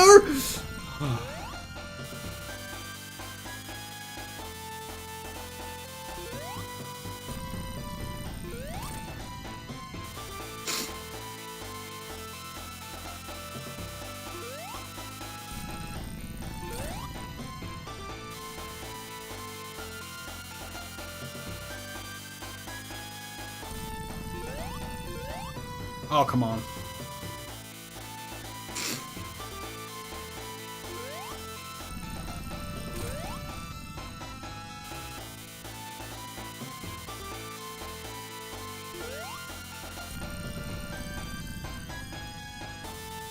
Yeah, that's the thing. That's what, and we mentioned that like Mario himself seemed to be from Earth, but like the setting is not Earth. Like it's basically an isekai thing. This has been true in both the Japanese and the Western versions. Yay!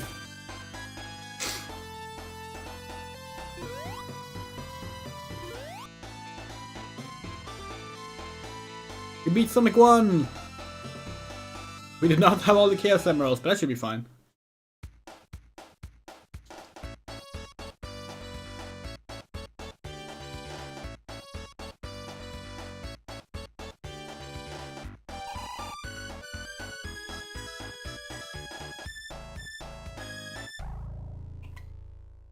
That's adorable.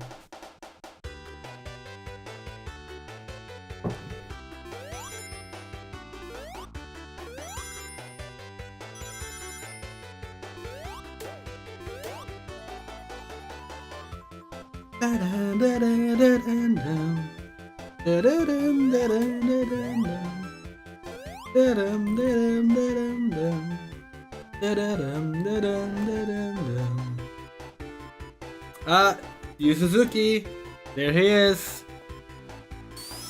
creator of Virtua Fighter and Shenmue.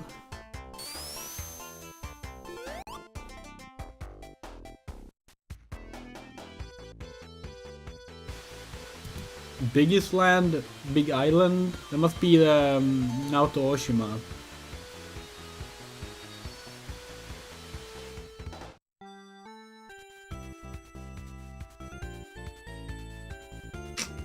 This was back in the day when like video game staff mainly used like pseudonyms. Like somewhere in these credits should be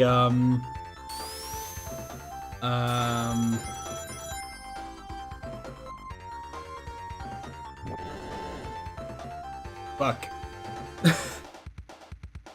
We just had a slip of the brain.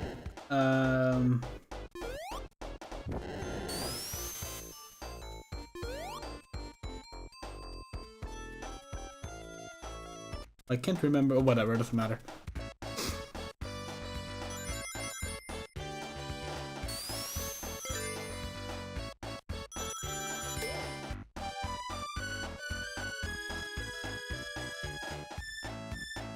Try again. Fuck you. We're not trying again.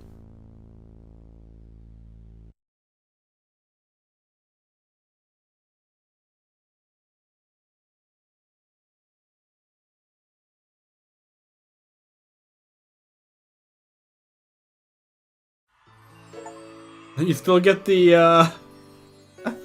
cutscene.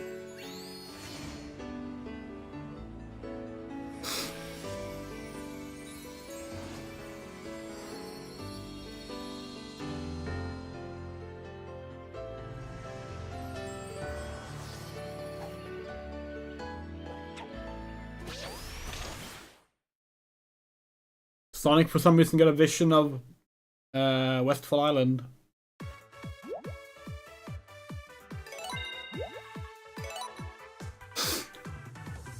Which is odd, because that's not where Sonic's going next. He's going to Sonic CD, which is not Westfall Island. It has its charm, the differences, but we wouldn't say it's great. So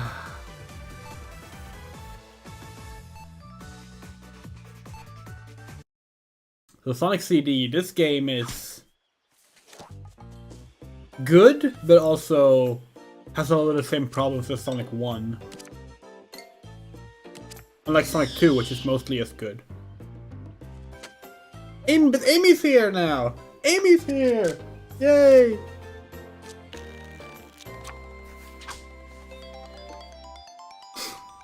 Amy's into tarot cards. She predicted that he's gonna meet her knight in shining armor.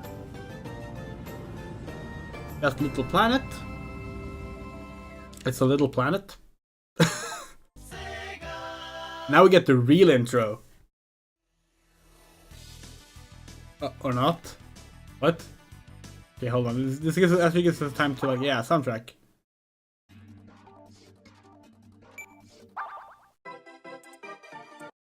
Actually, no. We're gonna let you decide. Should we have the Japanese? Or no. Oh, this is difficult. We like we like the Japanese level themes more, but we like the American opening theme more. Let's start with American. You can probably change on the fly anyway.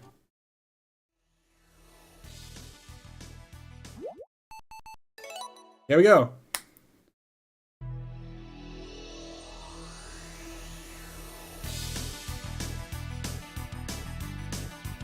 This was the coolest shit to see on your Windows 95 computer back in the day. Yeah, we had the Windows 95 version.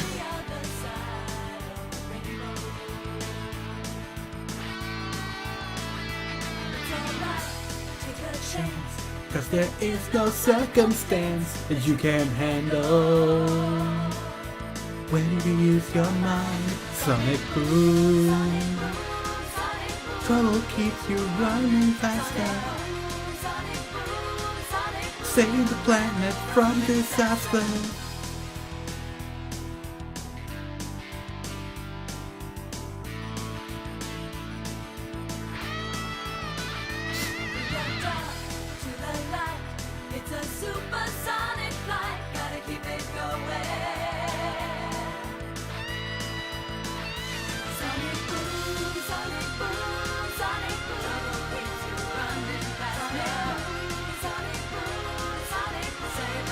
Somewhere we still have our Windows 95 copy of this, the original like CD-ROM release.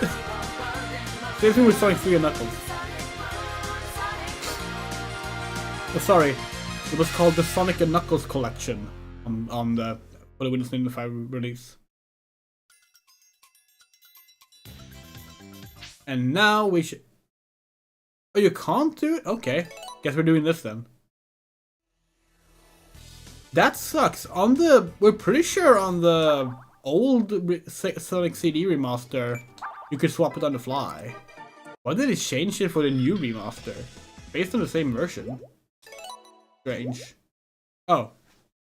At least you can like just continue. That's cool.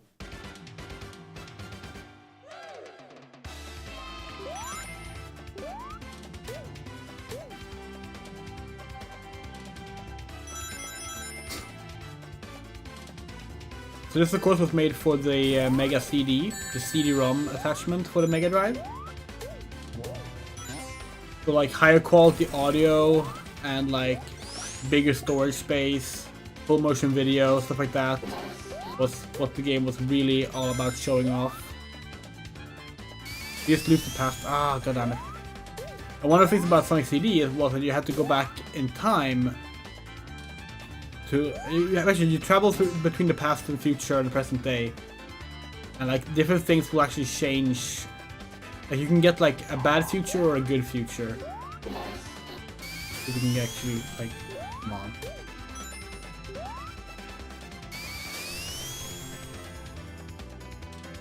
Oh, come on. That sucks.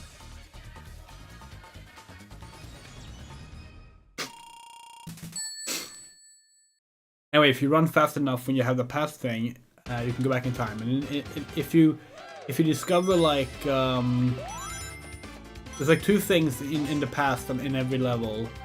There's a hologram of Metal Sonic and like some kind of generator or something. And if you destroy both of those in every level, then all the future zones become a good future. That's how you get like the true good future ending. We're not gonna get that. Let's just make that perfectly clear.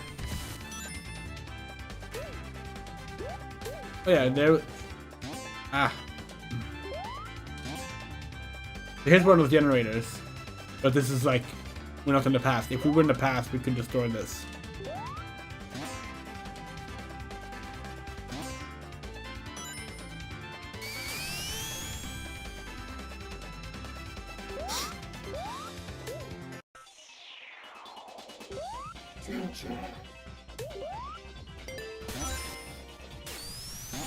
Now we're going back in time to And now we'll go forward in time to the future. It's the bad future, 'cause it looks like this. Everything's like robotic.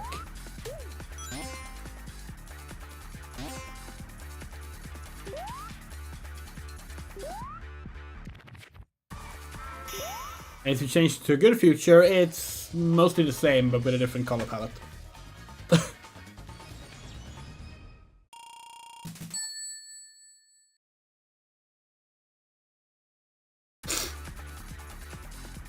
Oh yeah, Zone 3 is always the future. So this is where you can see if you've like failed to get a good future in the zone. Like we did, for example.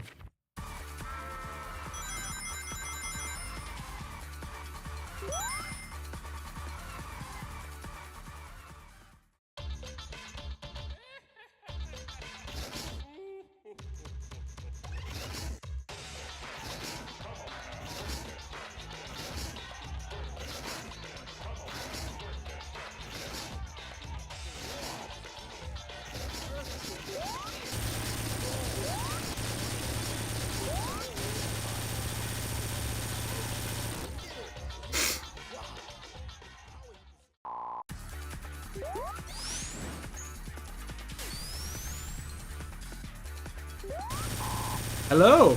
Welcome from Austria. Or welcome Austria from Sweden. Oh,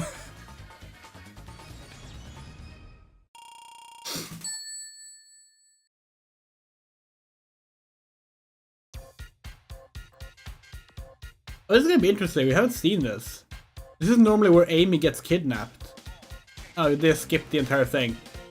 Normally Amy's here, you play a Sonic, and then Amy gets kidnapped by Metal Sonic.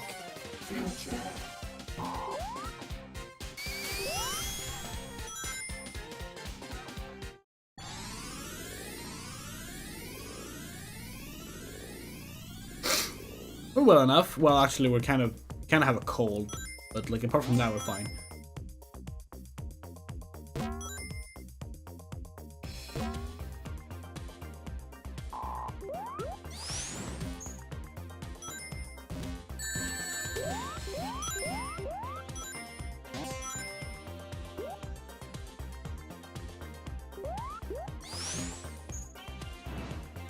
The one really annoying thing about Sonic CD, if you play it in the original or the first remaster, sorry,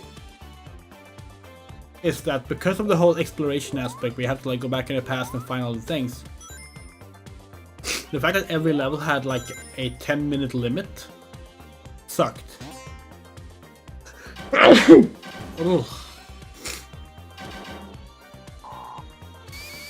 Yeah, we're queer.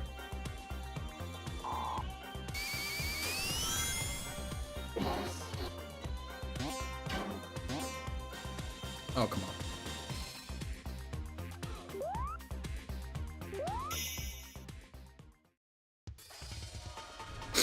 We're not gonna get any special stages this time, are we?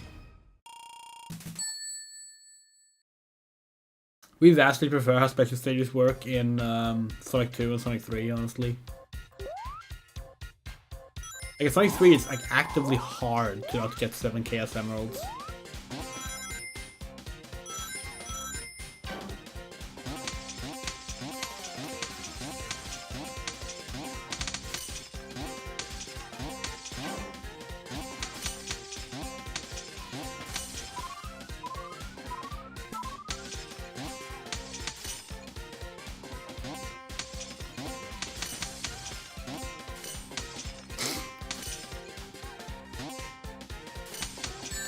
Oh, didn't even see that.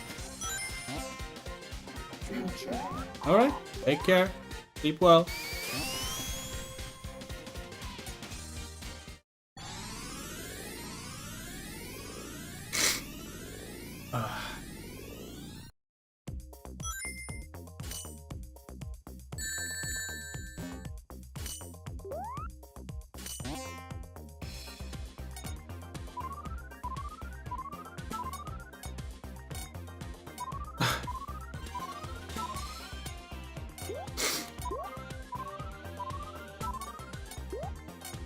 Are you kidding?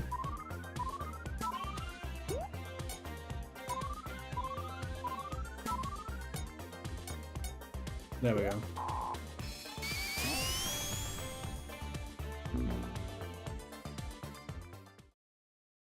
Oops.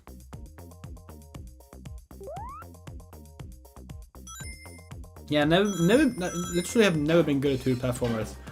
Exceptions like maybe like cinematic platformers, you know, Prince of Persia, stuff like that. They're like a very different thing.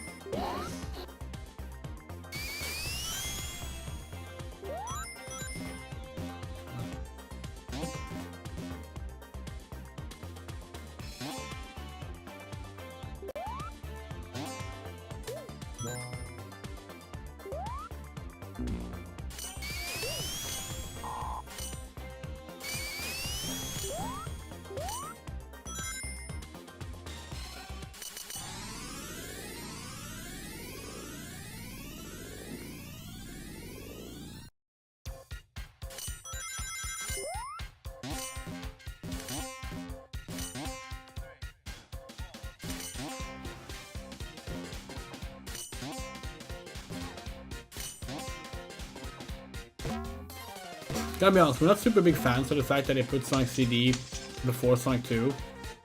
Like, narratively it makes sense, but like, release-wise, this was over a year after Sonic 2 had been released, you know?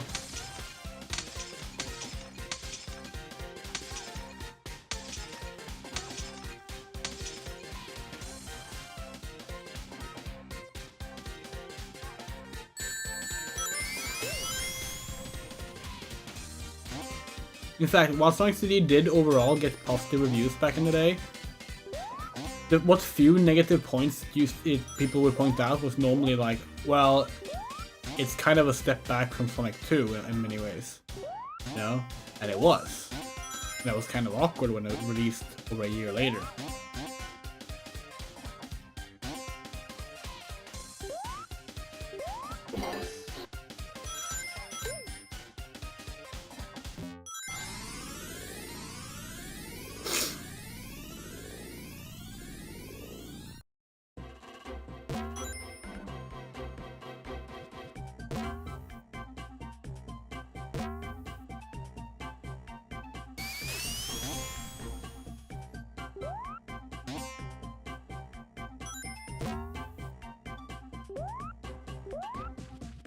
Love the notion that like in the past these things weren't moving.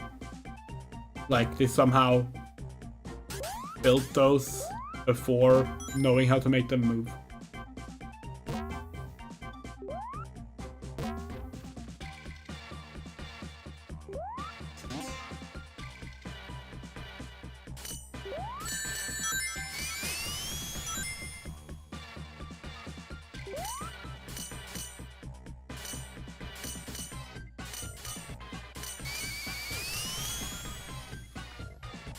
Oh, it's gonna be annoying.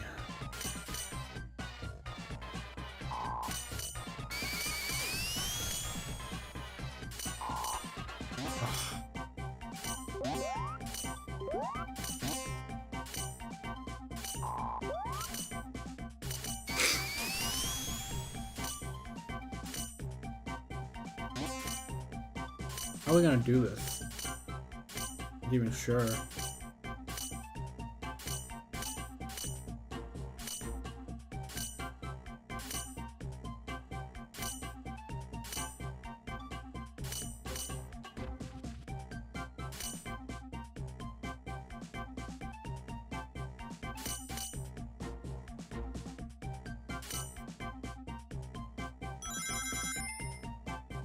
Well, that didn't change much. We thought maybe we could see one of the holograms or something up there.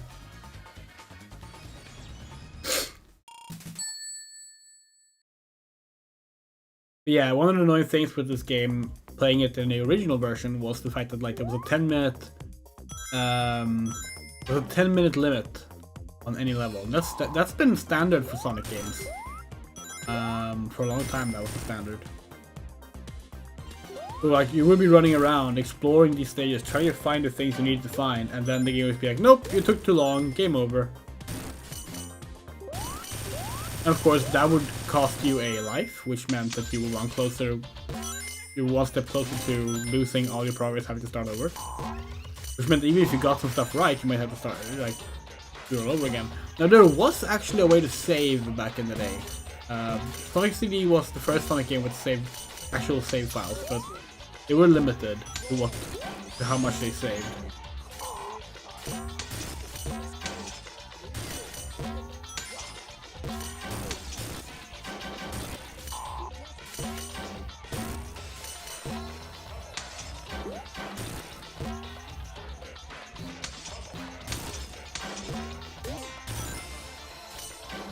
God, I fucking hate flipper stages.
This is a boss, by the way. Just pointing that out.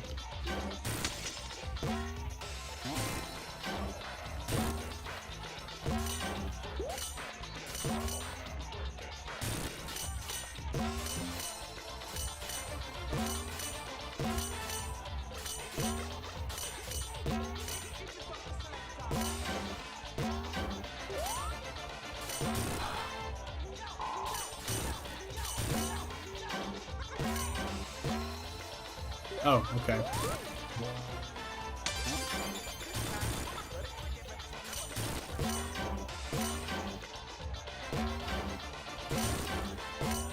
Yeah, I get used to them. The only decent one's Casino Night Zone.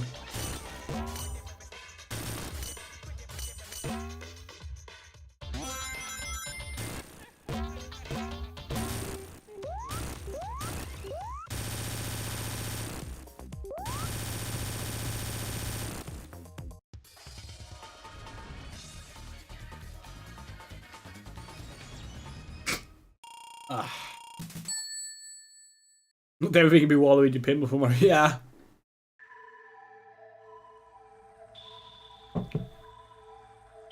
We love the aesthetics of this game, though. And that can be said about Sonic 1 as well. The games are gorgeous. Oh.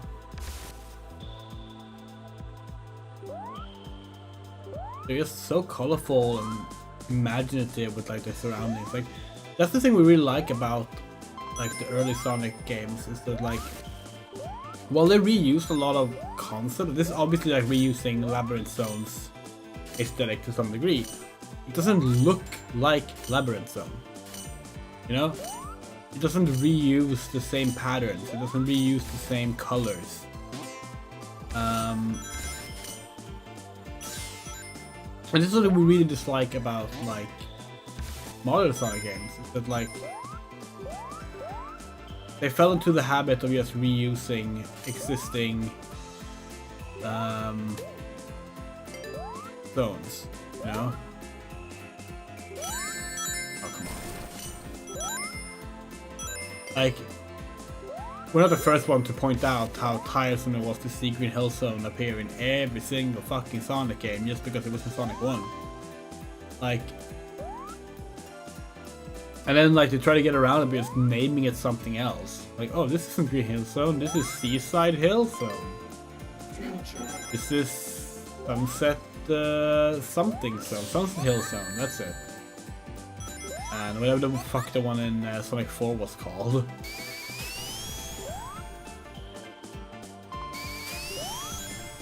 We don't want to go to future actually, can I use it? Yeah, I think.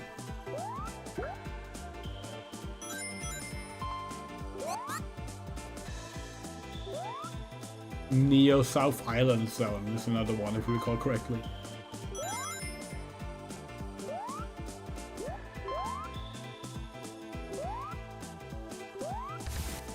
Like, it's in Kirby still how, like, it's not just Green Hill Zone either. Like, it's Green Hill Zone, it's Chemical Plant Zone, it's Sky Sanctuary Zone. Those three, maybe other ones too, but those three reappear in Sonic Generations, in Sonic Forces. Not all of them, should be clear. Sky Sanctuary is only in the mobile version of Sonic Forces. In Sonic Mania. Again, not Sky Sanctuary actually. In Sonic Frontiers.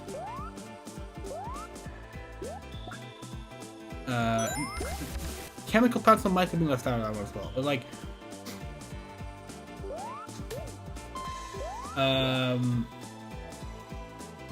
we thought it was going to be left out of Sonic Superstars, but they couldn't keep themselves. Green Hill Zone is in the multiplayer mode instead, which, you know, at least that's something.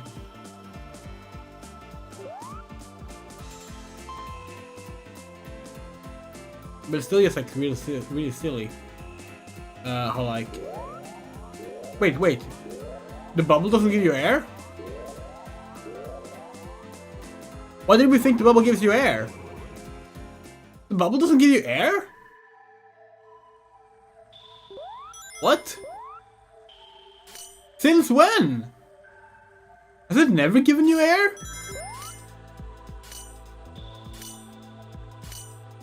Oh no, we're thinking of Sonic 3, right? In Sonic 3, the bubble shield gives you air. Now it feels silly.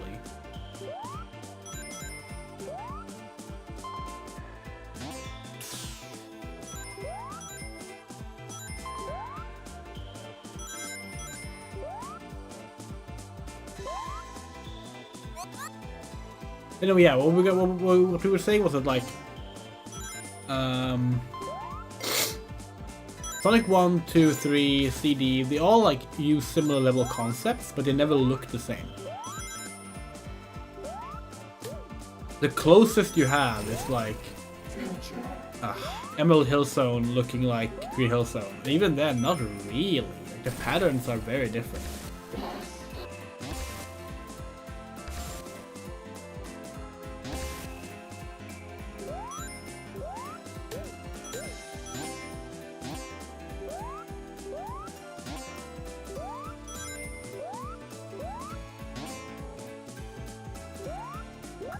Again, this is very different from like Labyrinth Zone in its aesthetic, and that's nice. Anyway, now we'll be able to show off what we mean about the generator stuff. Here it is. We can start a generator! Yay! We had done that in the first act. Maybe Metal Sonic is only in the first act, and it's the generator in the second act. That might be it. Anyway, if we had done both, we would have gotten a good future in Zone 3. We won't, because we didn't, but yeah. Anyway, let's do a special stage. We actually got a special stage. Yay! These are fun. These are really difficult, actually, but they're very cool, because they're 3D. Best 3D the Mega CD could offer. That's not true, actually. The Mega CD could offer better, but still. God, this is so hard to control.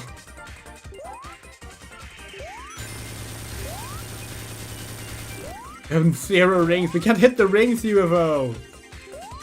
There we go. Yay.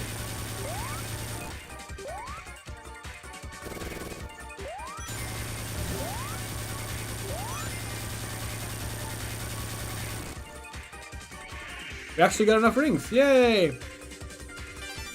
We got a time stone. Because in this game you collect time stones and not case emeralds. They look the same.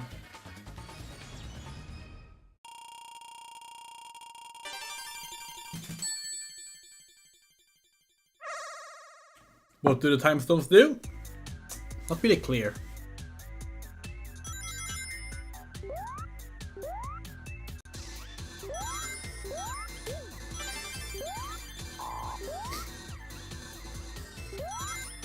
Then again, it's not really clear what the Chaos Emeralds do either. They kind of change depending on what the latest game feels they need to do.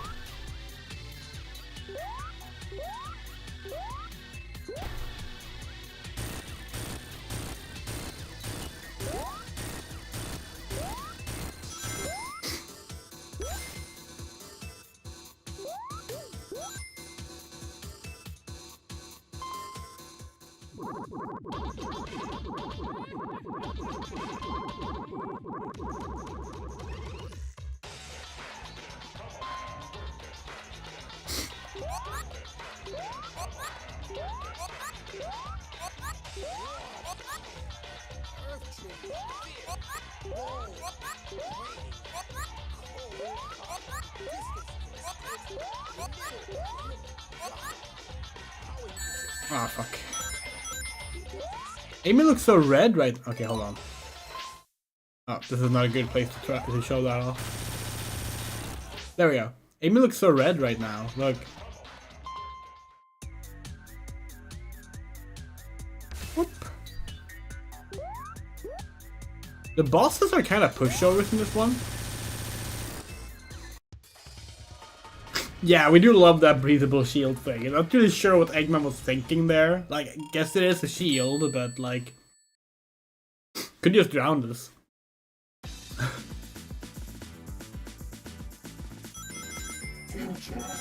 We don't want to go to the future.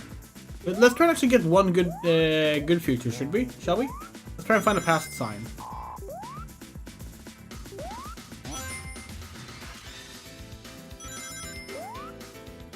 No idea if there is one here.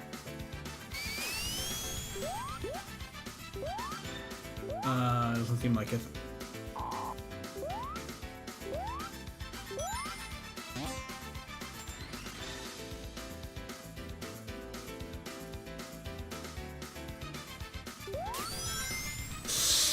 Oh, that was close.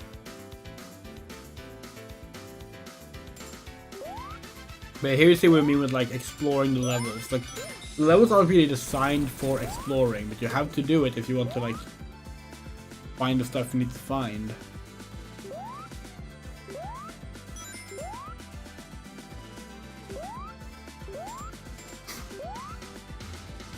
Yes! No, we lost it! What even... how did we lose it there? We're not even sure. Oh, but there's the generator. There was another one up here.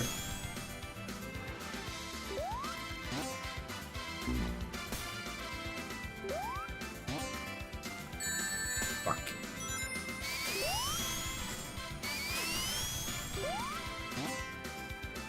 Oh, come on!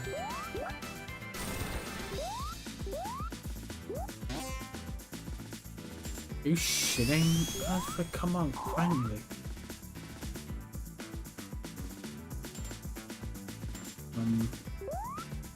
What?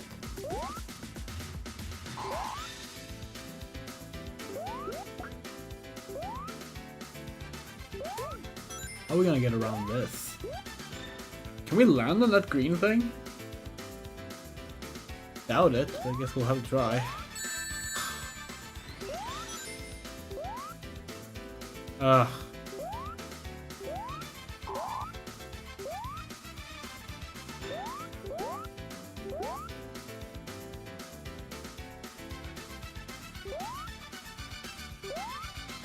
No, you cannot.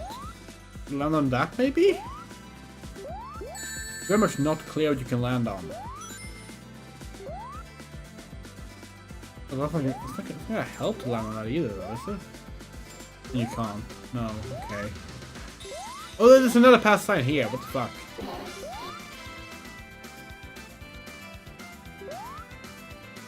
What?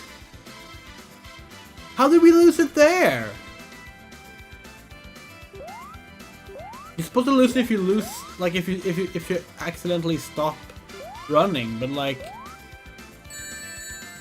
just seems arbitrary now. Of course, we're trying to get a good future. Oh, fuck it then. I'm not gonna get one.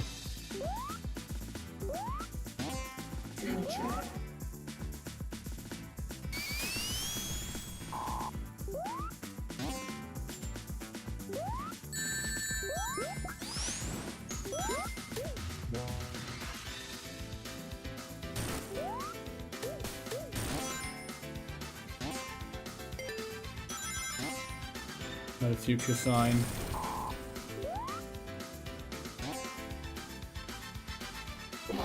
Oh, this is not a past sign, but you know. Good luck getting back to the fucking generator now. Oh yeah, that's the goal. Fuck it. Again, we've done this once. We got on the actual good ending once, so I'm probably never gonna do it again, because it's just not fun to get.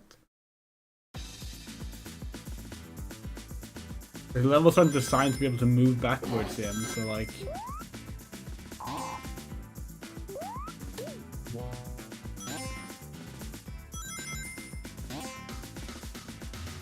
Still, Sonic CD, apart from that, is actually a lot of fun. For the most part, this game has not been at all been the same kind of hassle as Sonic 1 was. It has some of the same problems, of course, but like, overall, much better game.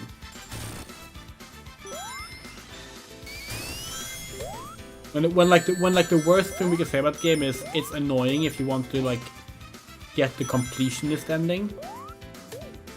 That's pretty good, you know? It's no Sonic 2, so we respect it.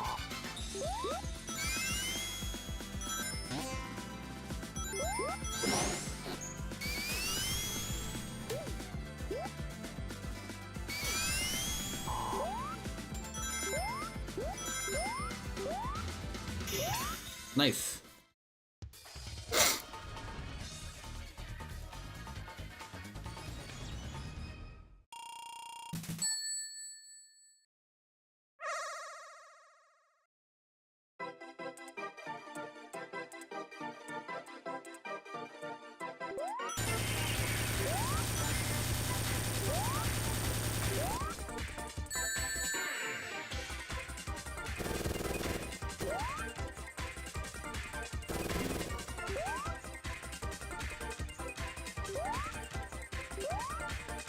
Oh, come on.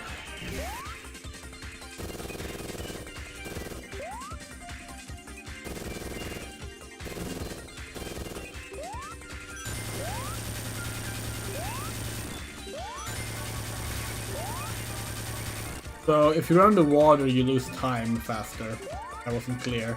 So we're avoiding doing that as best as we can.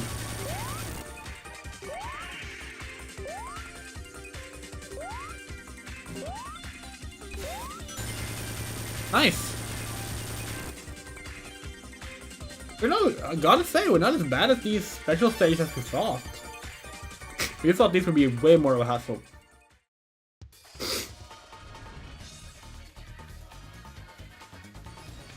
Oh. I mentioned at the start of the stream, or maybe a little while ago, but we have a cold. If you're wondering why we're sniffling so much.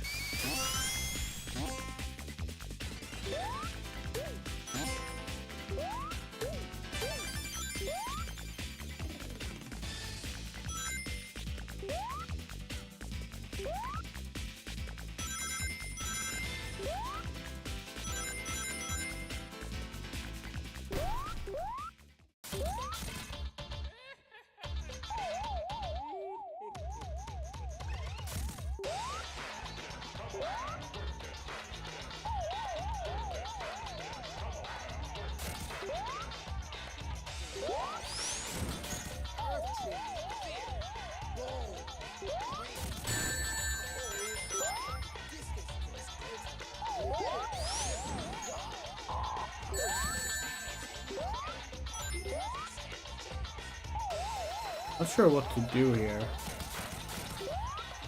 Just waiting through? It might just be waiting.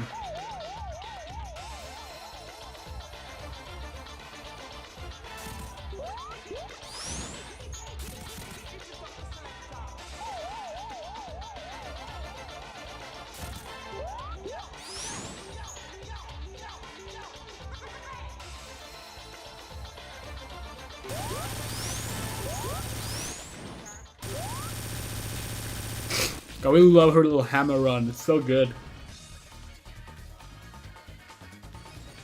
Hope she has that in Superstars. I haven't really looked too much at Superstars gameplay, to be honest, because it doesn't super interest us, because, you know, as we said, we're not big on 2D platformers.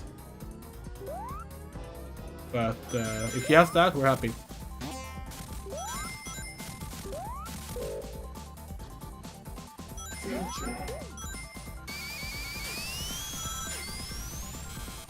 No, we don't want to. We don't want to. Whatever.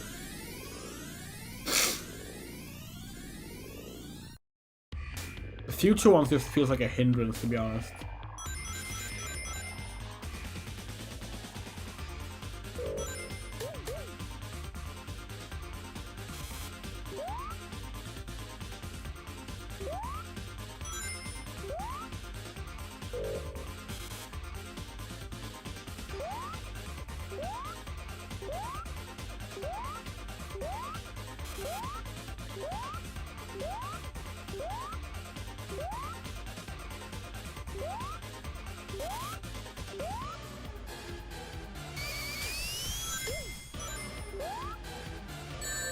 Oh, great.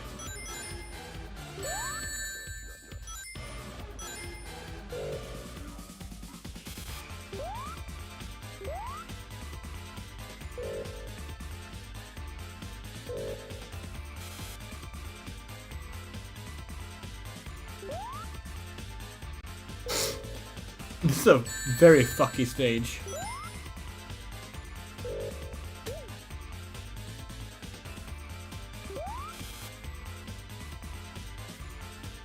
Oh, come on. You can't be serious.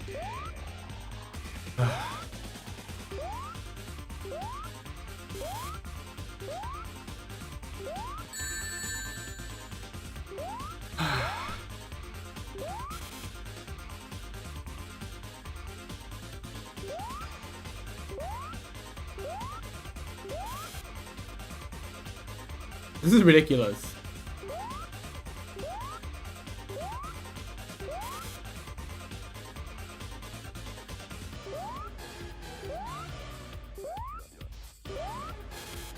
I'm fucked. No!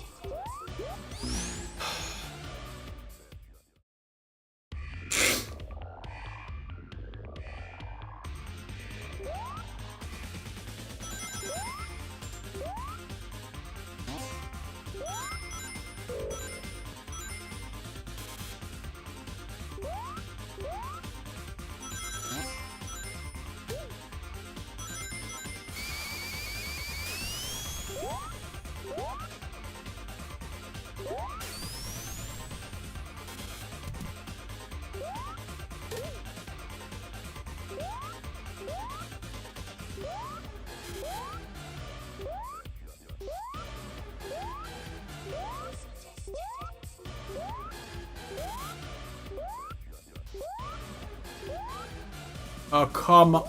Ah, fuck it. Taking the low path.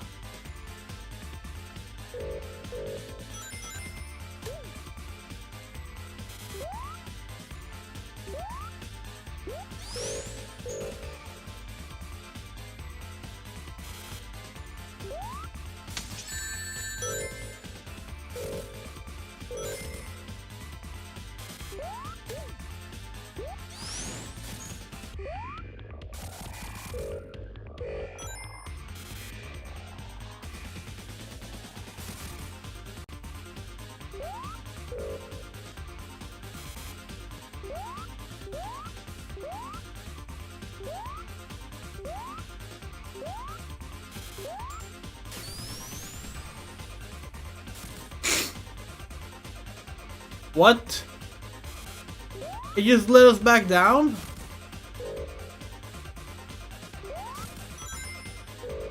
Oh, this is different. Ugh. Oh, thank fuck. Oh, this level is so fucky. Can't wait to race Metal Sonic as Amy. That's gonna be fun. Speaking of things the Sonic games started doing way too much. Metal Sonic. Love Metal Sonic. Absolutely adore Metal Sonic. Metal Sonic sucks now. He's in every game, he just gets worse and worse and less cool every time he's in it. He beaten in more ridiculous ways and by more characters. This isn't just about the games, this is like the comics too, like cut the guy some slack. Like, we're so glad he didn't show up in Frontiers. Like, jeez. Yeah, apparently he's gonna be in Superstars as well, and it's like, why? Why are you bullying this kid so much? He used to be cool. Now he's like the most defeated Sonic character apart from Eggman himself.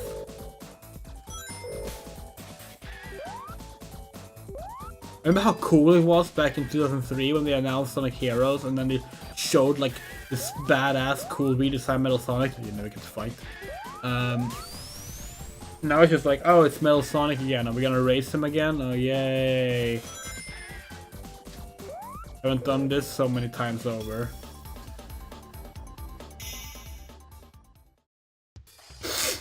Yeah, really not a fan of how much they've overused Metal Sonic ever since Sonic 4 Episode 2. I think that's when they started. No, they started with Generations. They started with Generations, and then it was Sonic 4 Episode 2.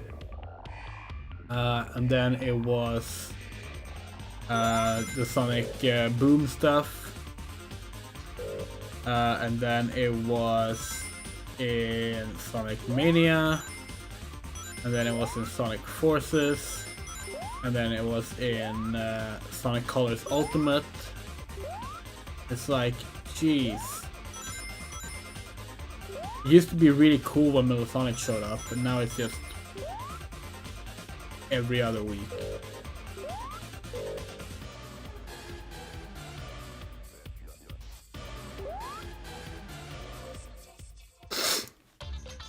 Also just strange because like there used to be a lot of Sonic robots, now it's only Metal Sonic?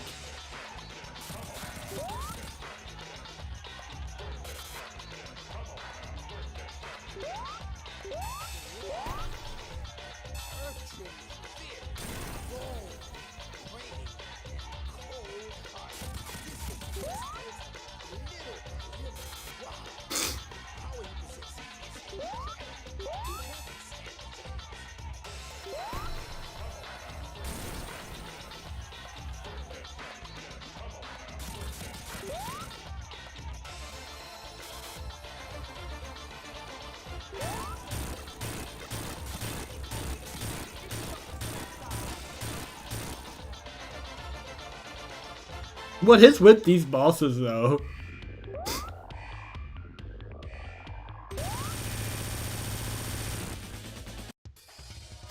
Now it's Stardust Speedway, right?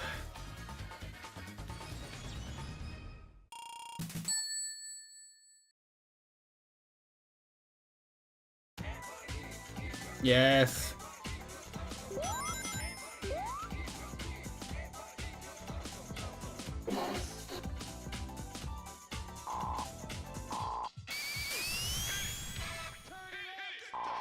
You're kidding.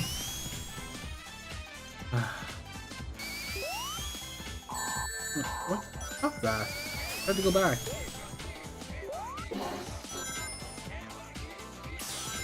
Yes.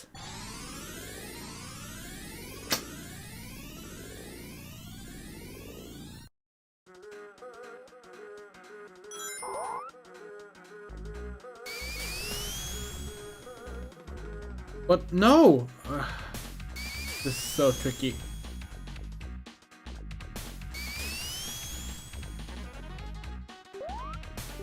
There's one. We need to find Metal Sonic.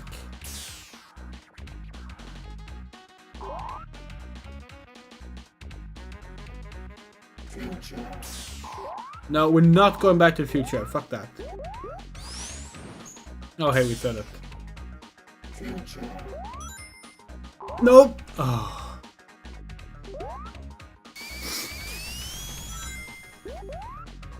We don't even know if Metal Sonic is this way. We just don't want to risk having to go back later on in the level.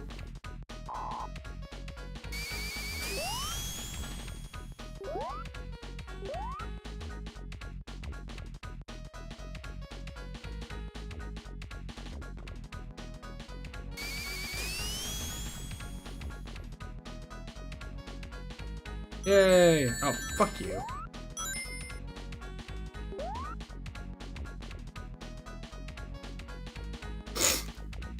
We haven't seen a Metal Sonic hologram once this stream, so like, it would be nice if we could get it and also get one good future.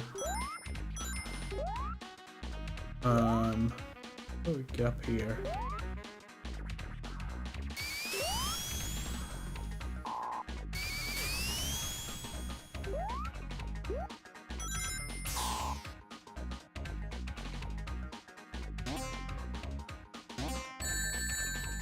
What?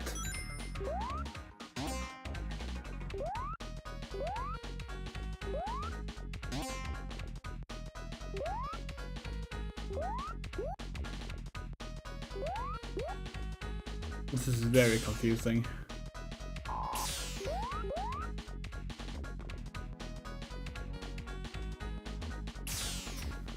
We haven't even touching the controller. We haven't for a while now.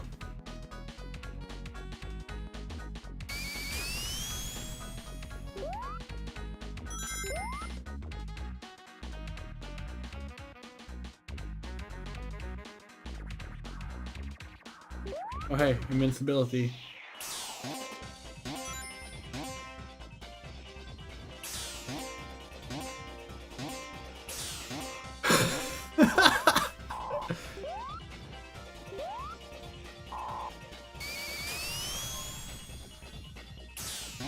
Oh Jesus! This is ridiculous! How are you supposed to explore a level like this?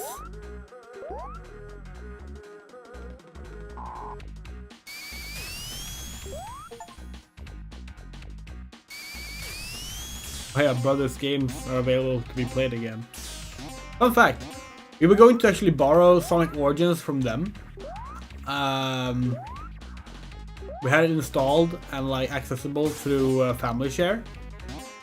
We did not own this game. Started streaming, or rather was setting up to start streaming. Realized, oh, they're playing games. We can't access the library. Guess we're buying the game.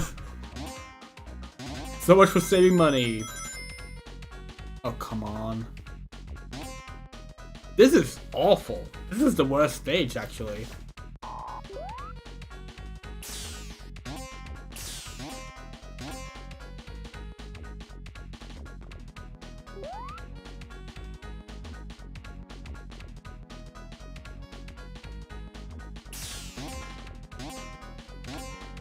We can't control shit. It just throws us around.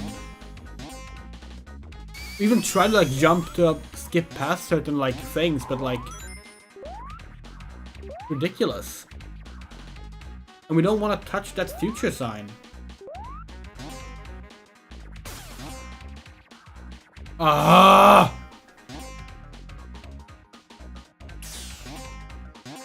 Like it's ridiculous. We need to go up there, but we're not allowed to.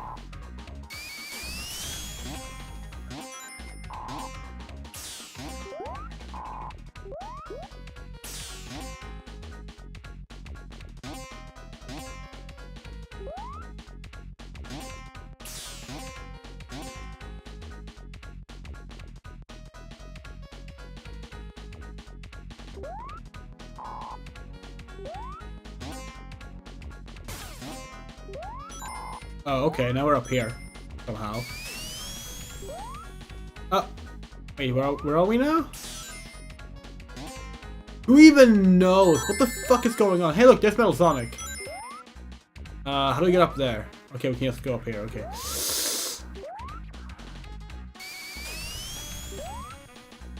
Yeah, so these are the holograms we were talking about. Of Metal Sonic stomping on animals. We're not sure how this hologram changes the future, but it's a bad thing, so... Yeah, you have to find those two things in every level if you want a good future.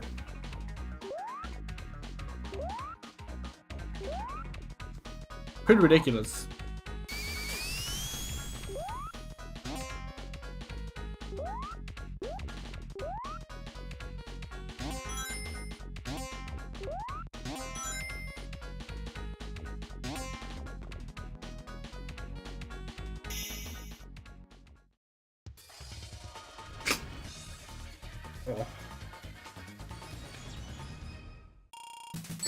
Oh, I'm not sure we're gonna be able to do Sonic 2 on this stream, actually.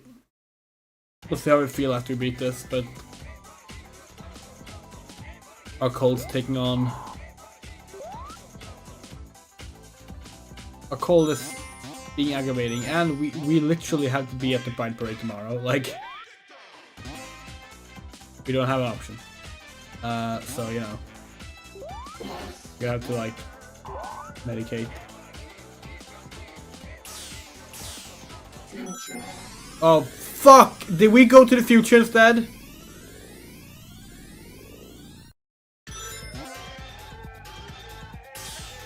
You're fucking kidding!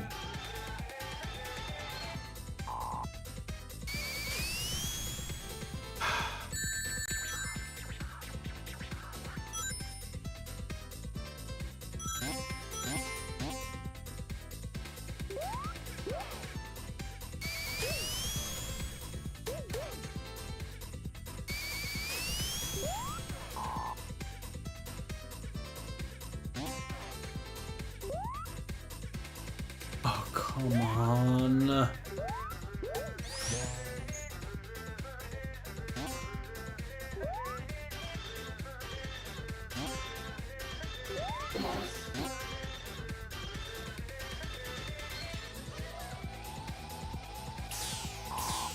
No!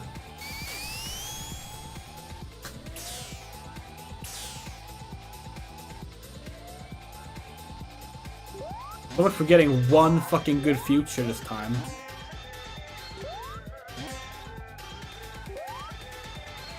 Like, we know what a generator is, but like, we need to find a pass sign. There's one. Then we need to find another one after that. So, you know, fun. Ah, we hate the fucking good future mechanic in this game. I'm not convinced anyone actually likes it. Like, at best, people like it in theory. Because it's like, it's not fun to explore these levels when they're not designed to be explored in more than one direction, you know?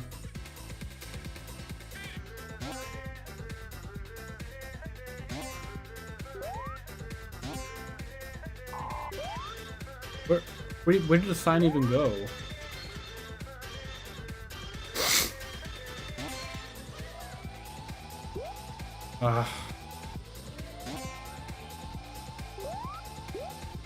Yeah, we got to the meme song.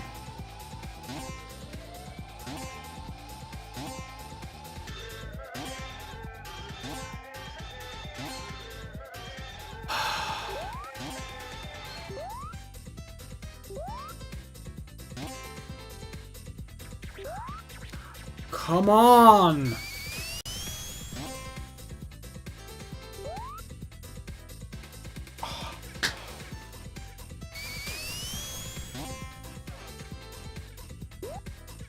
Oh great, now we just couldn't jump off the wall for some reason.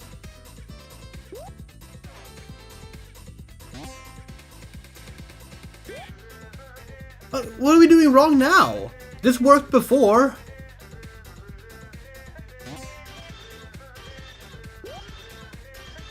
It's just not gonna work now.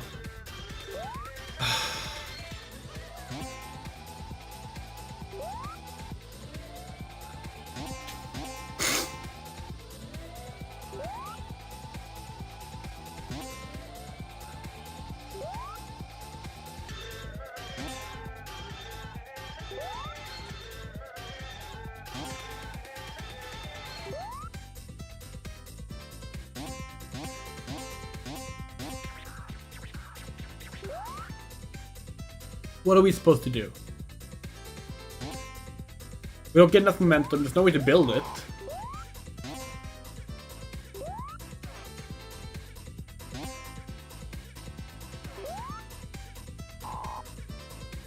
Never liked the physics in Sonic CD. I know that's the cliche, a Sonic fan complaining about the physics, but like... It's so much... Maybe it's the levels, maybe it's not the actual physics, maybe it's the levels that just suck. But like, trying to get up on things like this is so much easier in other Sonic games. You know, the good Sonic games. Thank you!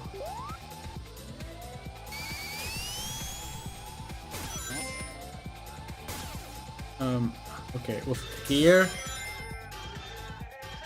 Oh, now we're just running. Fuck it, no good future. Fuck this. Oh, there's another pass sign. Can we even get there? How do we even get there?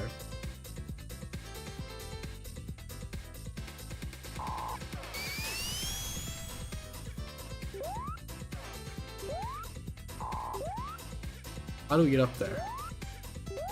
Do we get up there? We don't. Fuck it. We don't care anymore.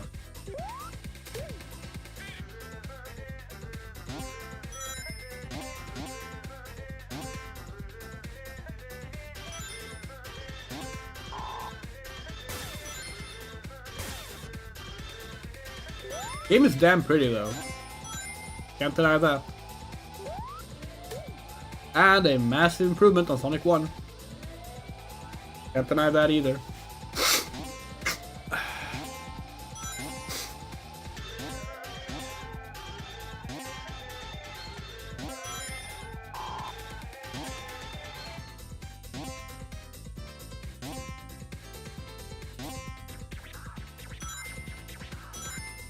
Even know where we are.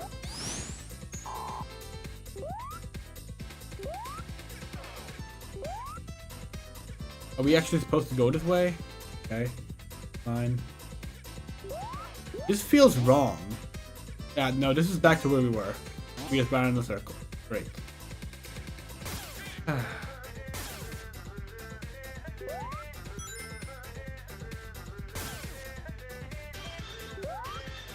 Again, 10 minutes and you're dead in the regional version.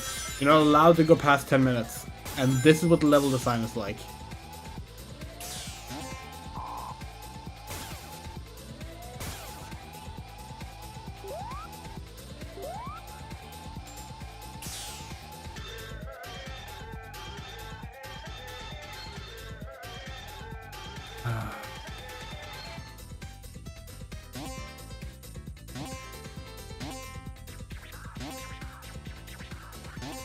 Oh, fuck you.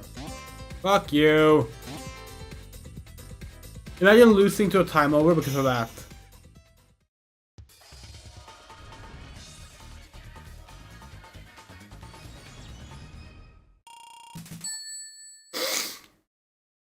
Hello, Emerald. Alright, we're finally in this one. This is gonna be interesting, seeing Amy race Metal Sonic. This is the Metal Sonic race, right? Yeah. Hello, Metal Sonic!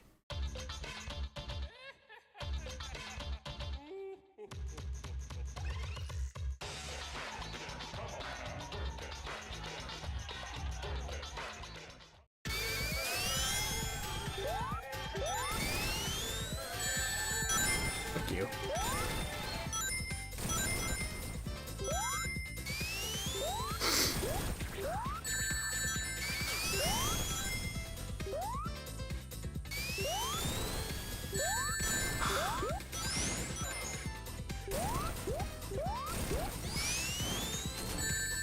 Oh.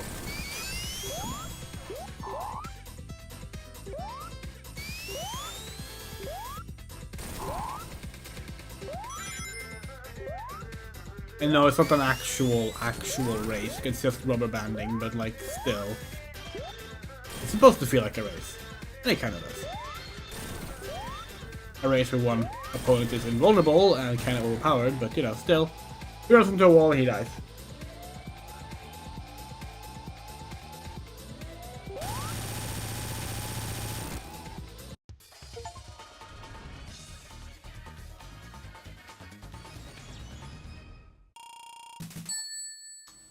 And apart from Triple Trouble, that was the last we saw of Metal Sonic in a Sonic platformer.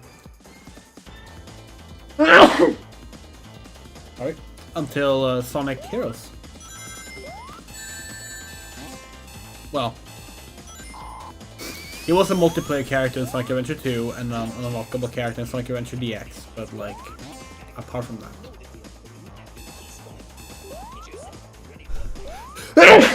Oh. Jeez, sorry.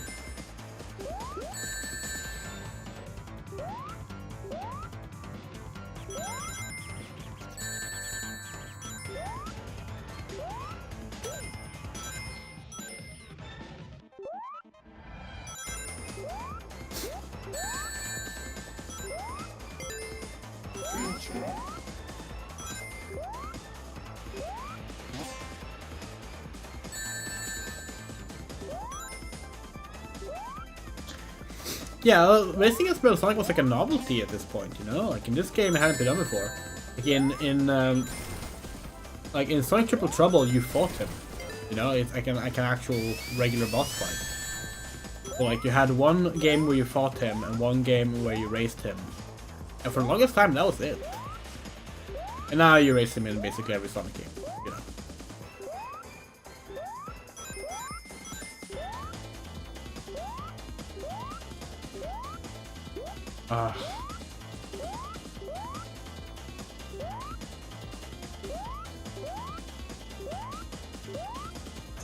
Come on.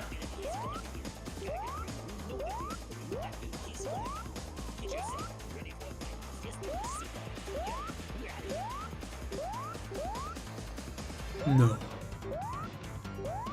Okay, good. We forgot about the future thing. Can we lose that? We don't want it. Thank you.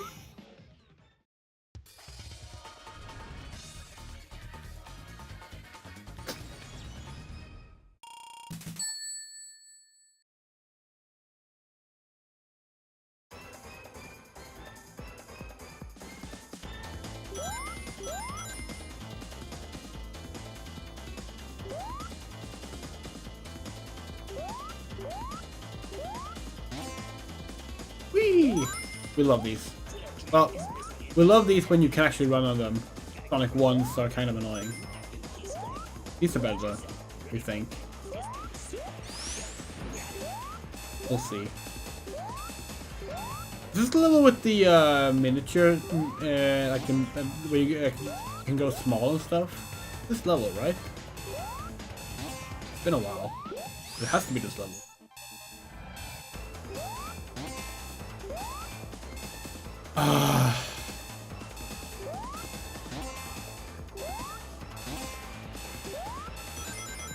No.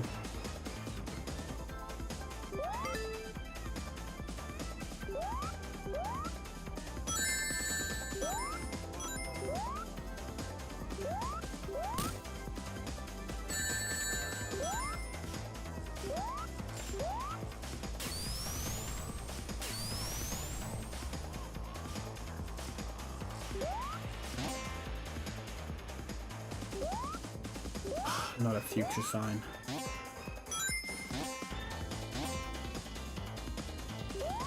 Oh.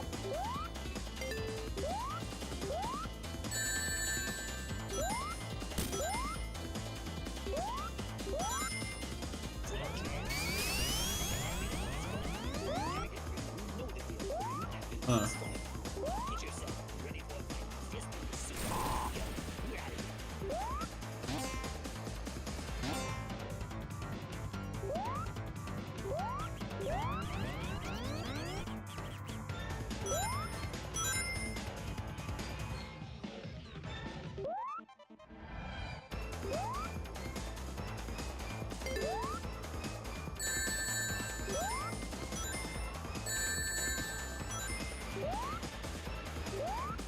We're super lost. This level is very confusing. Oh, do we have to use these? First vehicle in a Sonic game.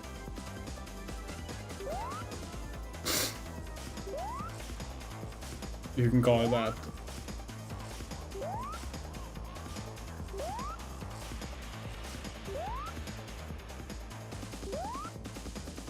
Reminds us, by the way, like a lot of people talk about how like how the Hedgehog had like Shadow fighting guns. Not enough people talk about the fact that it also has Shadow driving a fucking mech.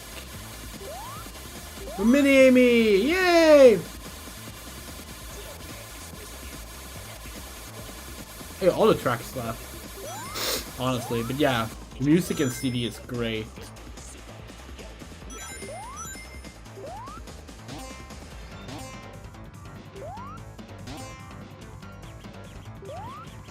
We like both versions too, that both versions of the OST is good. We do prefer the Japanese one and European one, which is the one we're using, but like, yeah. Legitimately, both good both very good soundtracks. It's the money.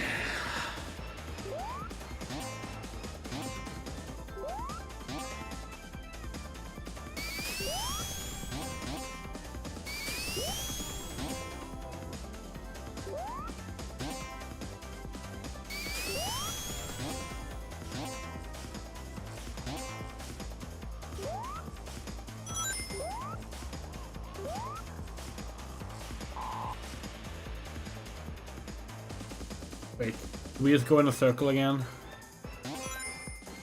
Maybe not, actually.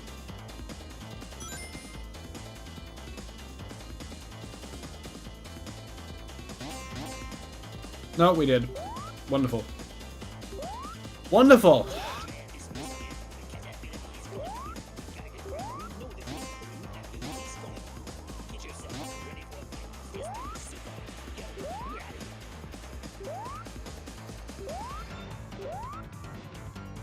Now, where are we supposed to go?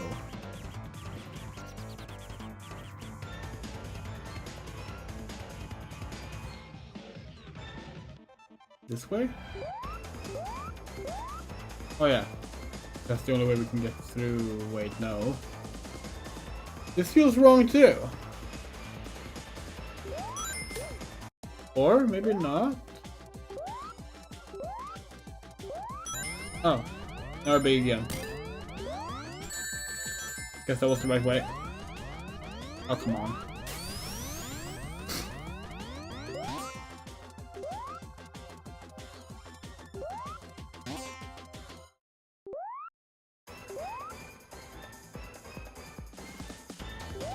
Is this Act 1 or 2?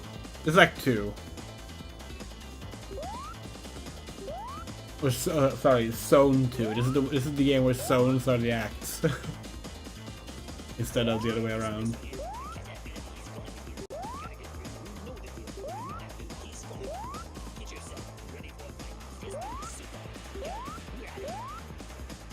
Yay!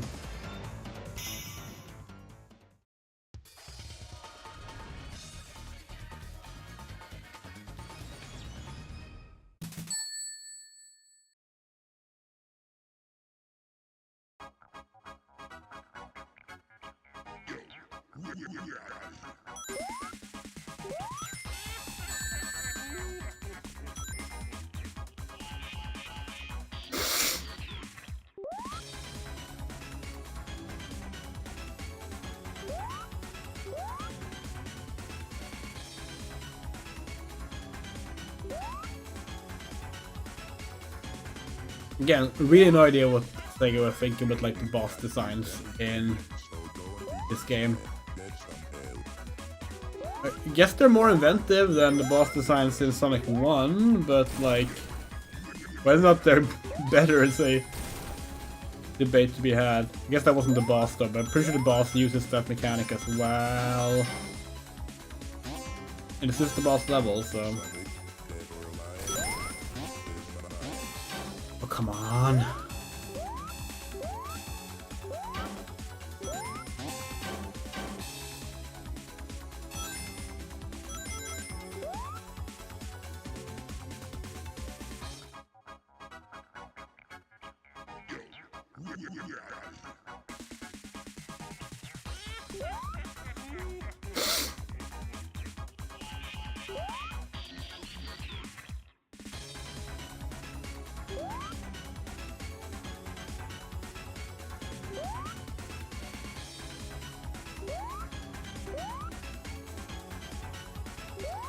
Huh?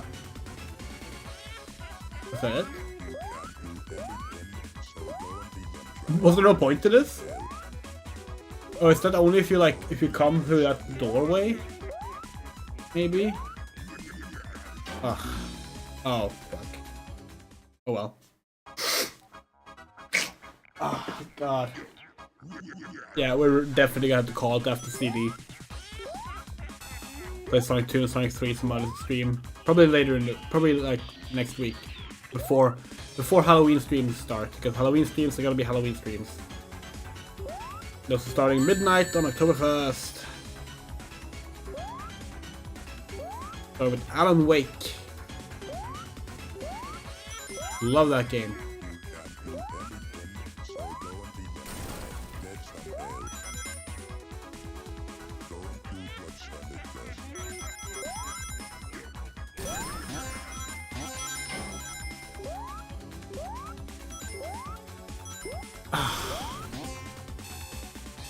What? How was that fair?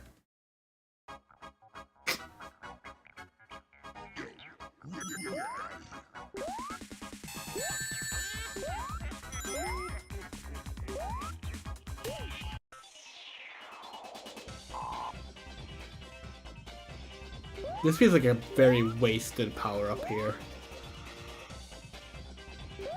It won't protect you if you get squished, so like, what's the actual point of it?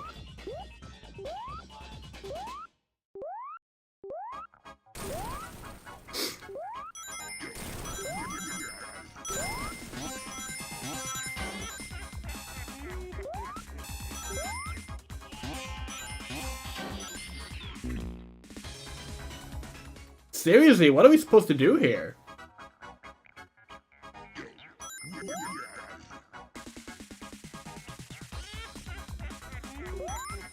Oh. Well, not that, that's for sure. Maybe if we do it right in the center. Yay! Oh hey, a coin. Wow, we almost did precision jumping there.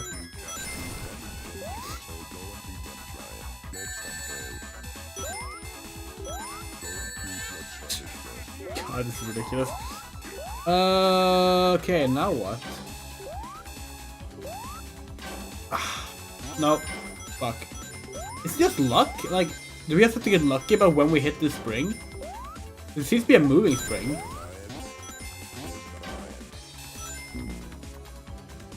Bullshit. Total bullshit.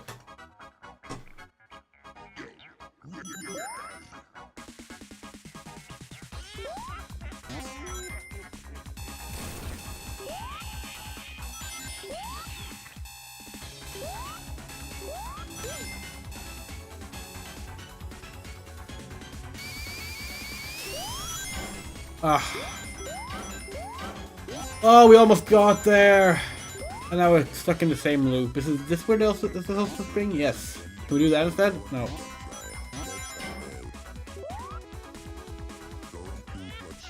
Oh, fuck.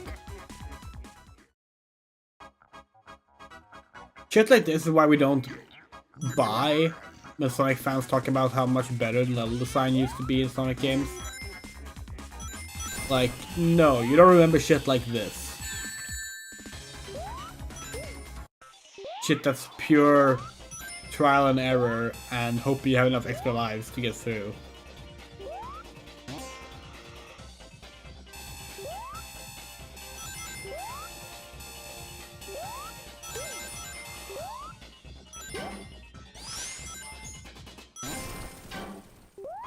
No!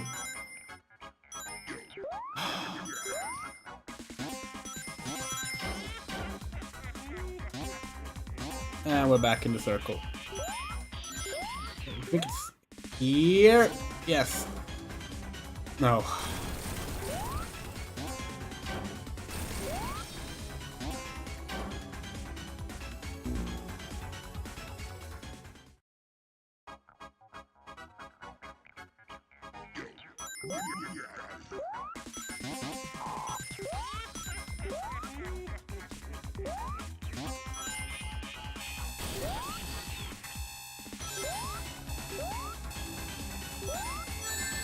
What?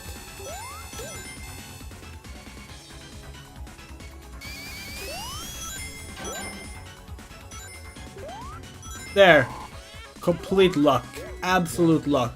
Not a skill about nothing skilled about it.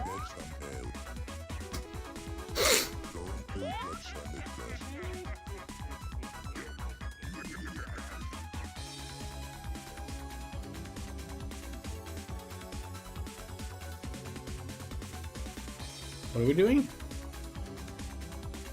Sonic, dead or alive, is mine.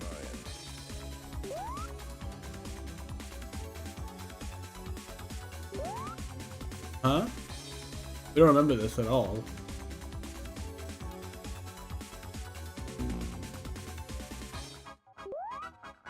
Oh, guess we can do that. That didn't help. We're supposed to attack this thing?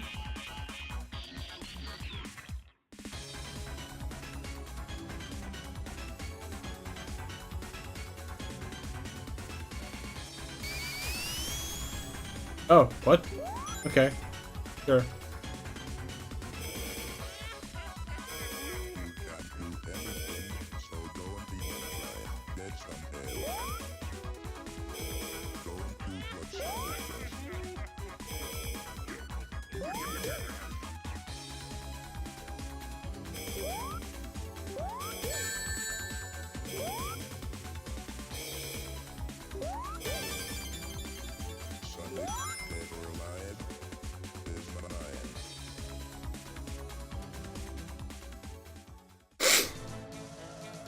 Hi, Eggman. Okay.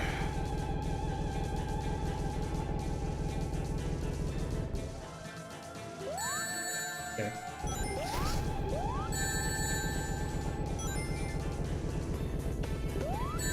Ugh. No. Fuck.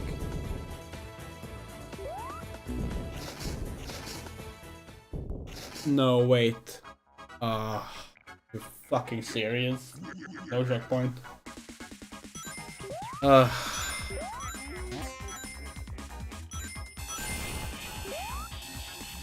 Means I have to do this shit again.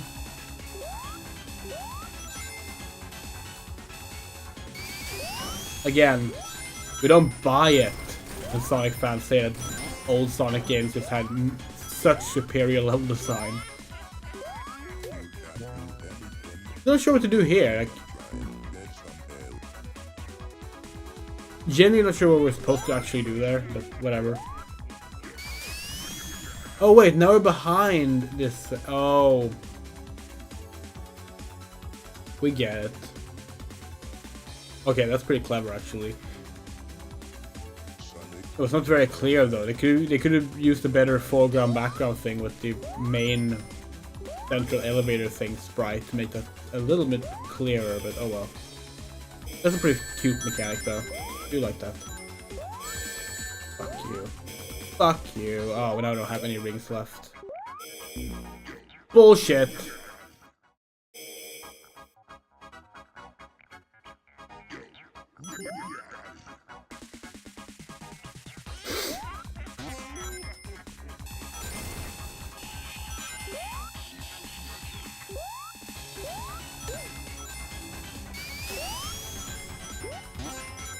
Oh, great.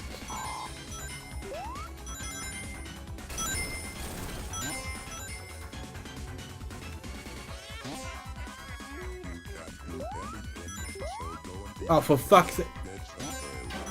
Oh, the uneven timing of like all the little things in these levels too. Like nothing is actually timed to work together. Hello, Dr. Eggman.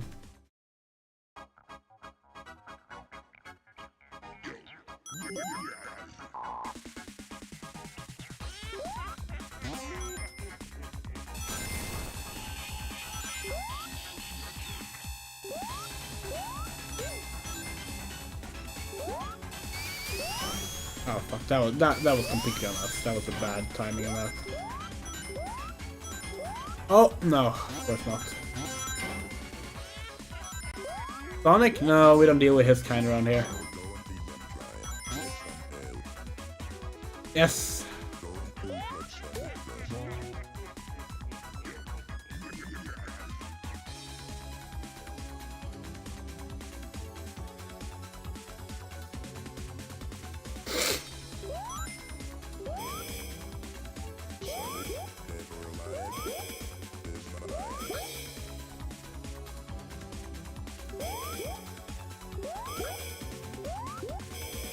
How do we miss with that? What? Okay. Hitting with the hammer is actually much more difficult than we thought. I haven't seen him, sorry. Only seen Amy around here.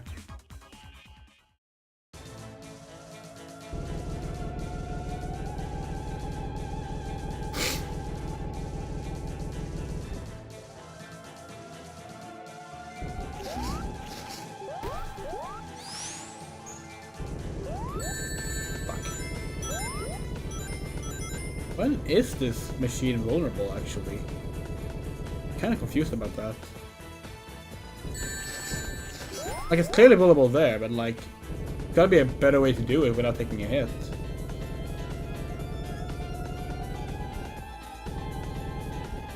Oh, fuck.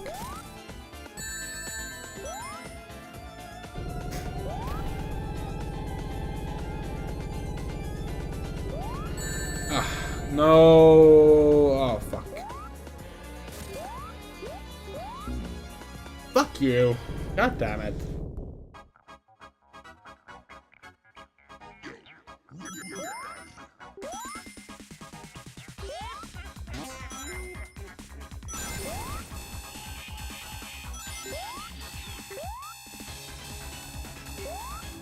Damn, that sounds pretty severe there, Eggman. Have you considered going to the authorities?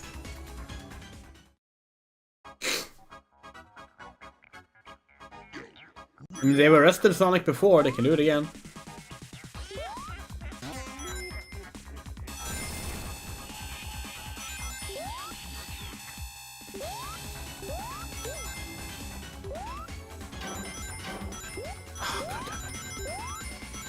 Oh! No!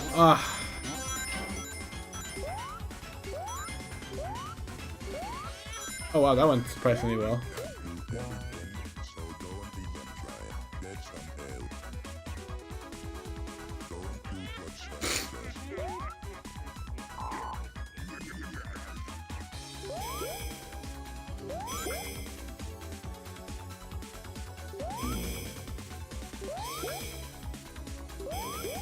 I really wanted to keep that shield, but oh well.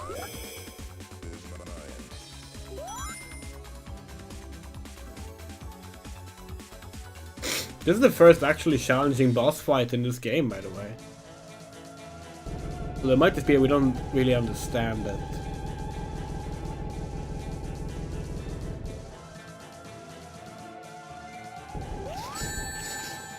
Oh, we can stand in the corners. Okay.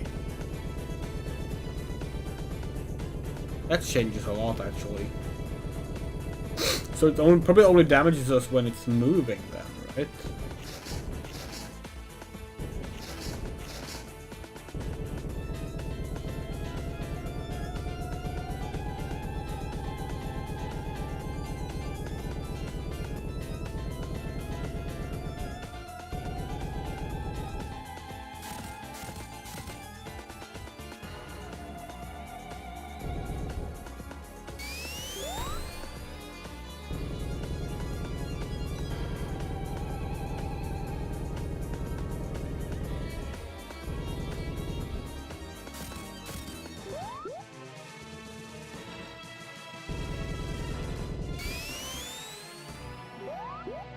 That was poor timing on our part. Oh, oops. Good. Oh, we really want that ring. Okay.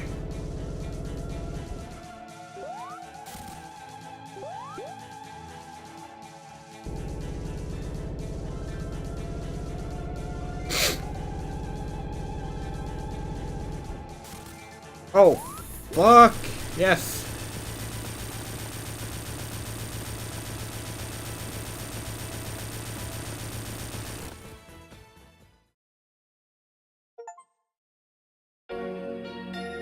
Hey, that's not what happened, game.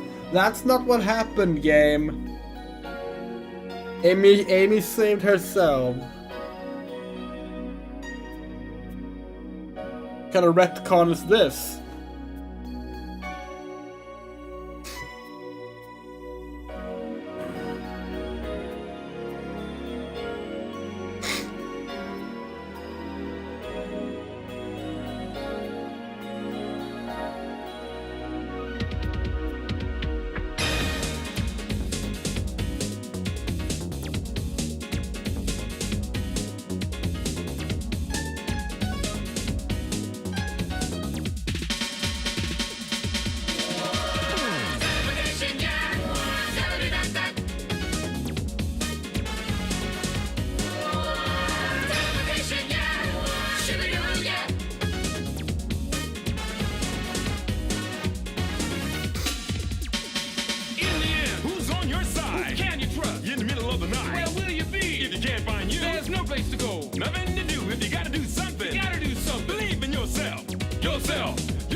Extraordinary things can happen if you believe in yourself. You got to have a faith in yourself if you want respect for your friends. Don't rearrange, no need to change. Stay like you are. Keep it all the same. But as you move along in your life, keep an open mind. And don't forget that if you gotta do something, believe in yourself. Yourself. Yourself.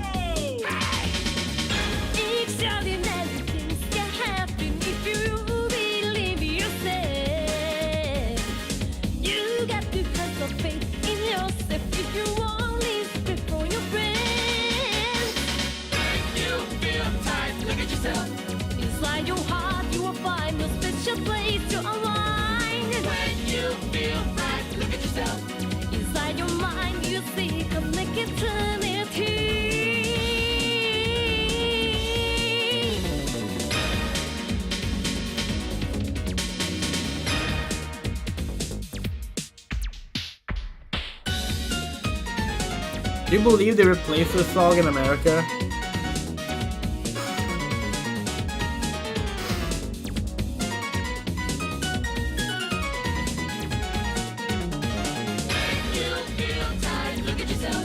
Inside your heart, you will find a special place to align. When you feel right, look at yourself. Inside your mind, you will see cosmic eternity.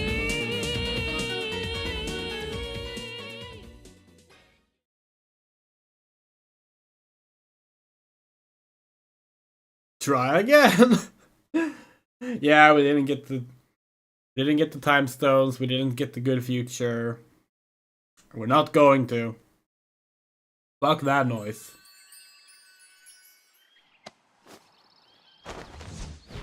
Hey, it's Sonic's plane. A tornado. Often mistaken as Tails' plane. Because he's the one that mostly uses it.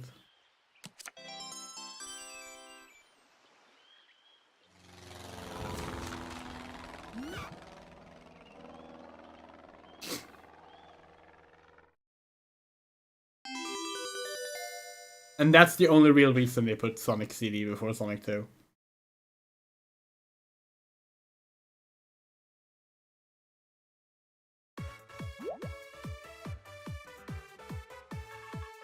Alright, that was fun.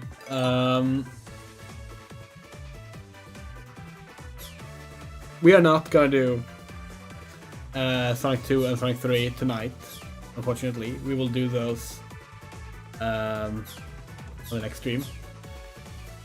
Because, as we said, we're unfortunately sick and we have things we have to do tomorrow, so.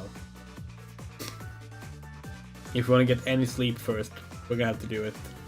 We're gonna have to start with this. I have to do this some other time.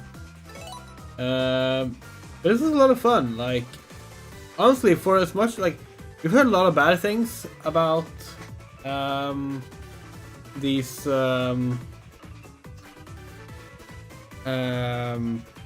the Sonic Origins releases, but maybe it's now that they're all patched up and such over a year later. But it seems fine to us. Sonic Saturday Morning was 30 years, 5 days ago. Oh yeah? Yeah, I guess it would have been. That means the Archie comics are even older. Like the first Archie comics that were tie-ins. Maybe they're 31 years old now, actually. Let's check that, actually. We have an archive of all the Archie Sonic comics on our computer, so... Let's check. Archie, yeah, that was 92. The original Sonic miniseries was in the February of 1992, yeah. Yes, but Amy Rose was first featured in the manga. Let us show you that, actually. That's a pretty interesting thing.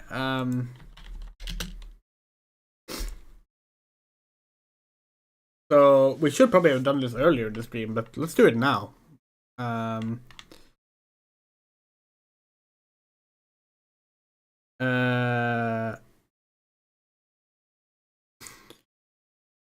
Let's do this, and then we'll do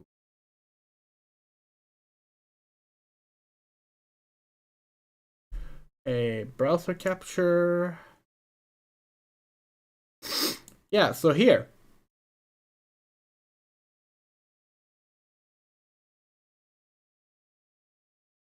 If you didn't know,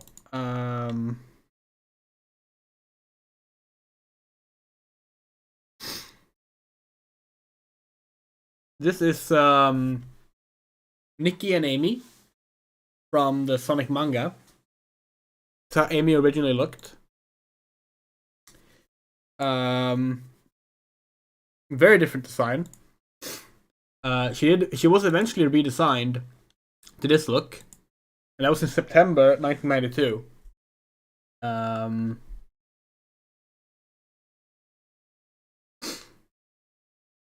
Yeah, it's pretty interesting how her earliest appearances is like this brown design, It's very different from what we think of as Amy now. And she had a family. Like, she had a full family. And these predate like the Archie comics and well, actually no, it doesn't predate the tie-in Archie comics, but it predates the Archie comics series that would run for 20 years. Yeah, quite different design from this girl here. Still a pretty good design, but you can see they were still like figuring things out there.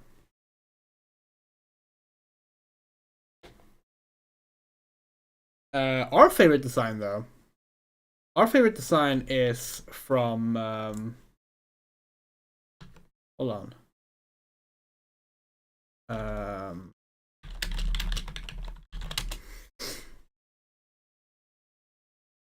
This is our favorite Amy Rose, the British comics, who also was actually a brown hedgehog from the start.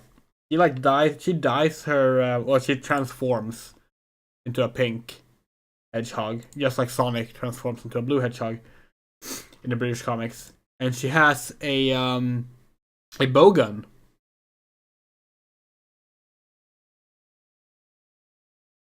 Is that really the best? Is that the entire gallery on the Sonic Wiki? Wow. That seems silly.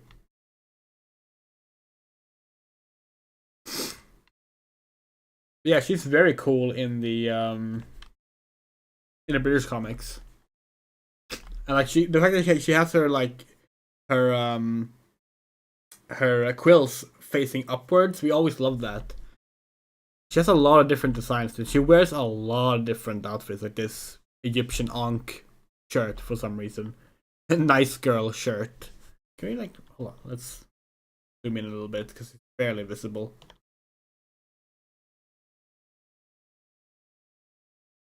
Like so many outfits, and always like very like she's very butch, you know, which actually is pretty funny because in the after this comic got cancelled in the early 2000s, the original team that worked on the comics, part of it at least, basically did a fan comic to conclude the stories. And Amy ends up with a wife. In fact, it's she's just out of frame here. It's Techno, the cannery, right here. She's out of frame here as well. There as well. There as well. Amy and her would often go on adventures, and yeah, in the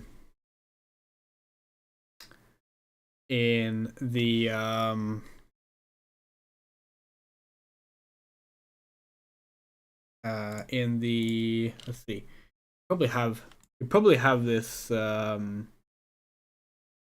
probably have a screen cap of this if we look in our folder here, because we made a video about this and the queer characters in Sonic in general.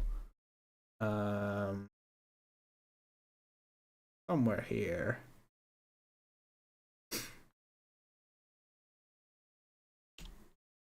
Oh yeah, it's like a tiny thing they mention in like the final comic that like Amy is together with Techno and has a kid. Sonic's the godfather. It's a nice little touch.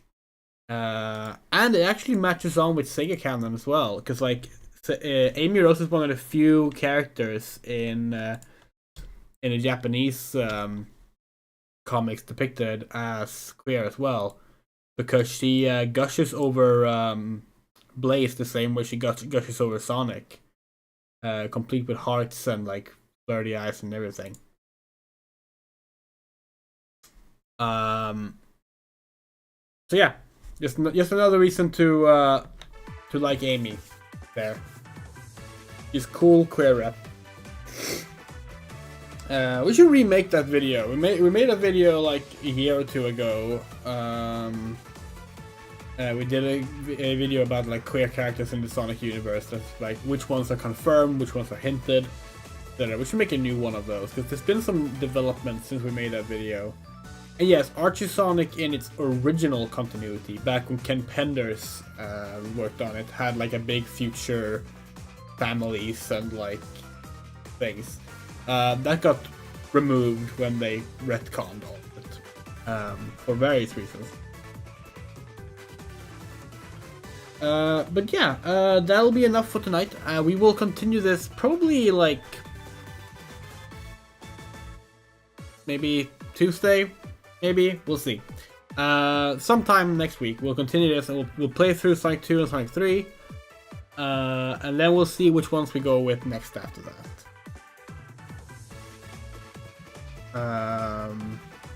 So yeah, do take care. And we'll see you on the next stream. If you would like to support us, there's ways to do that.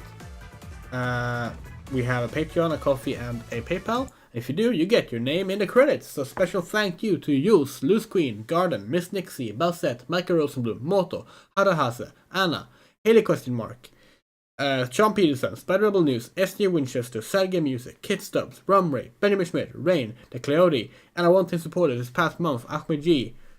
Any amount and to us gets you in the credits. And with that, see you next stream.